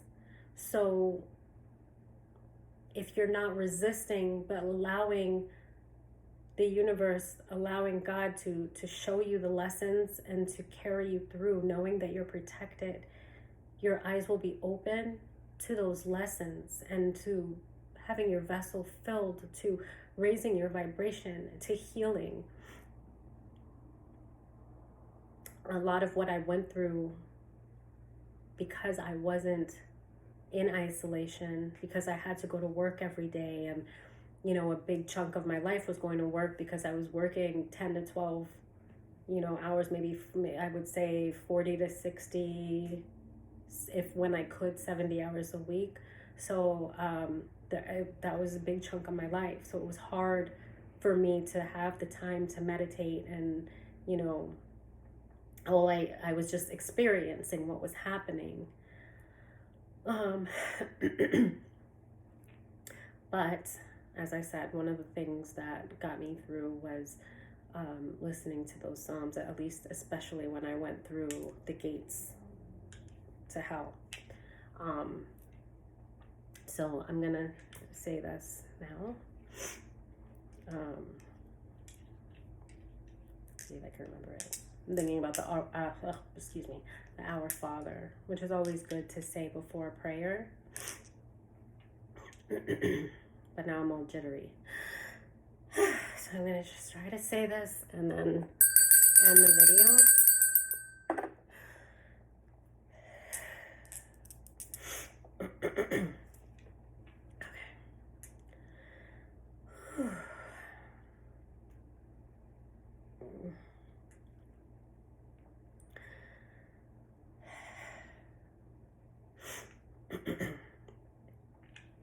Plead my cause, O Lord, with them that strive with me. Fight against them that fight against me. Take hold of shield and buckler, and stand up for thine help.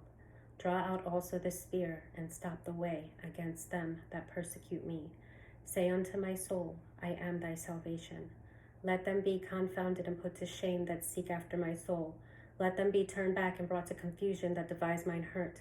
Let them be as chaff before the wind, and let the angel of the Lord chase them. Let their way be dark and slippery, and let the angel of the Lord persecute them. For without cause have they hid for me their net in a pit, which without cause they have digged for my soul. Let destruction come upon him at unawares, and let his net that he hath hid catch himself, and into that very destruction let him fall. And my soul shall rejoice in the Lord. It shall rejoice in his salvation.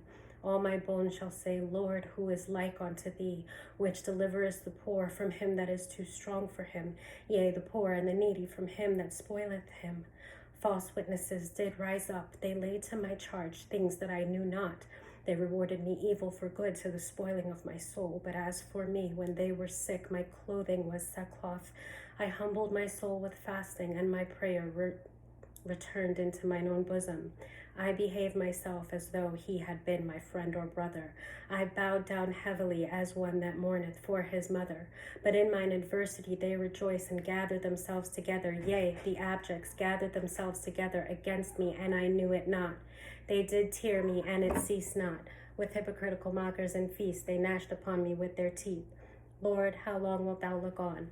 Rescue my soul from their destructions, my darling from the lions. I will give thee thanks in the great congregation. I will praise thee amongst much people. Let not them that are mine enemies wrongfully rejoice over me, neither let them wink with the eye that hate me without a cause. For they speak not peace, but devise deceitful matters against them that are quiet in the land. Yea, they opened their mouth wide and said, Aha, aha, our eye hath seen it. This thou hast seen, O Lord. Keep not silence, O Lord, be not far from me. Stir up thyself and awake unto thy judgment, even unto thy cause, my God and my Lord. Judge me, O Lord my God, according to thy righteousness, and let them not rejoice over me. Let them not say in their hearts, Ah, so would we have it. Let them not say, We have swallowed him up. Let them be ashamed and brought to confusion that seek after my soul. Let them be clothed with shame and dishonor that magnify themselves against me. Let them shout for joy and be glad that favor my righteous cause. Yea, let them say continually, to let the Lord be magnified, which hath pleasure in the prosperity of his servant. And my tongue shall speak of thy righteousness and of thy praise all the day long. In Jesus' name I pray. Amen. I'm sorry, he kept putting his butt to the camera, and I didn't want you guys to see his booty hole. I'm very sorry about that, but God bless all of you, and I hope that this helped someone. Thank you for, if anyone's listened this far, thank you for listening to my story or a part of it. It means a lot to me. And I just hope that we can find compassion for one another, because it is definitely needed out there. It's too lacking. But Louis getting frustrated. I think he wants some lunch. What time is it? Okay. Thank you. Bye. Louis.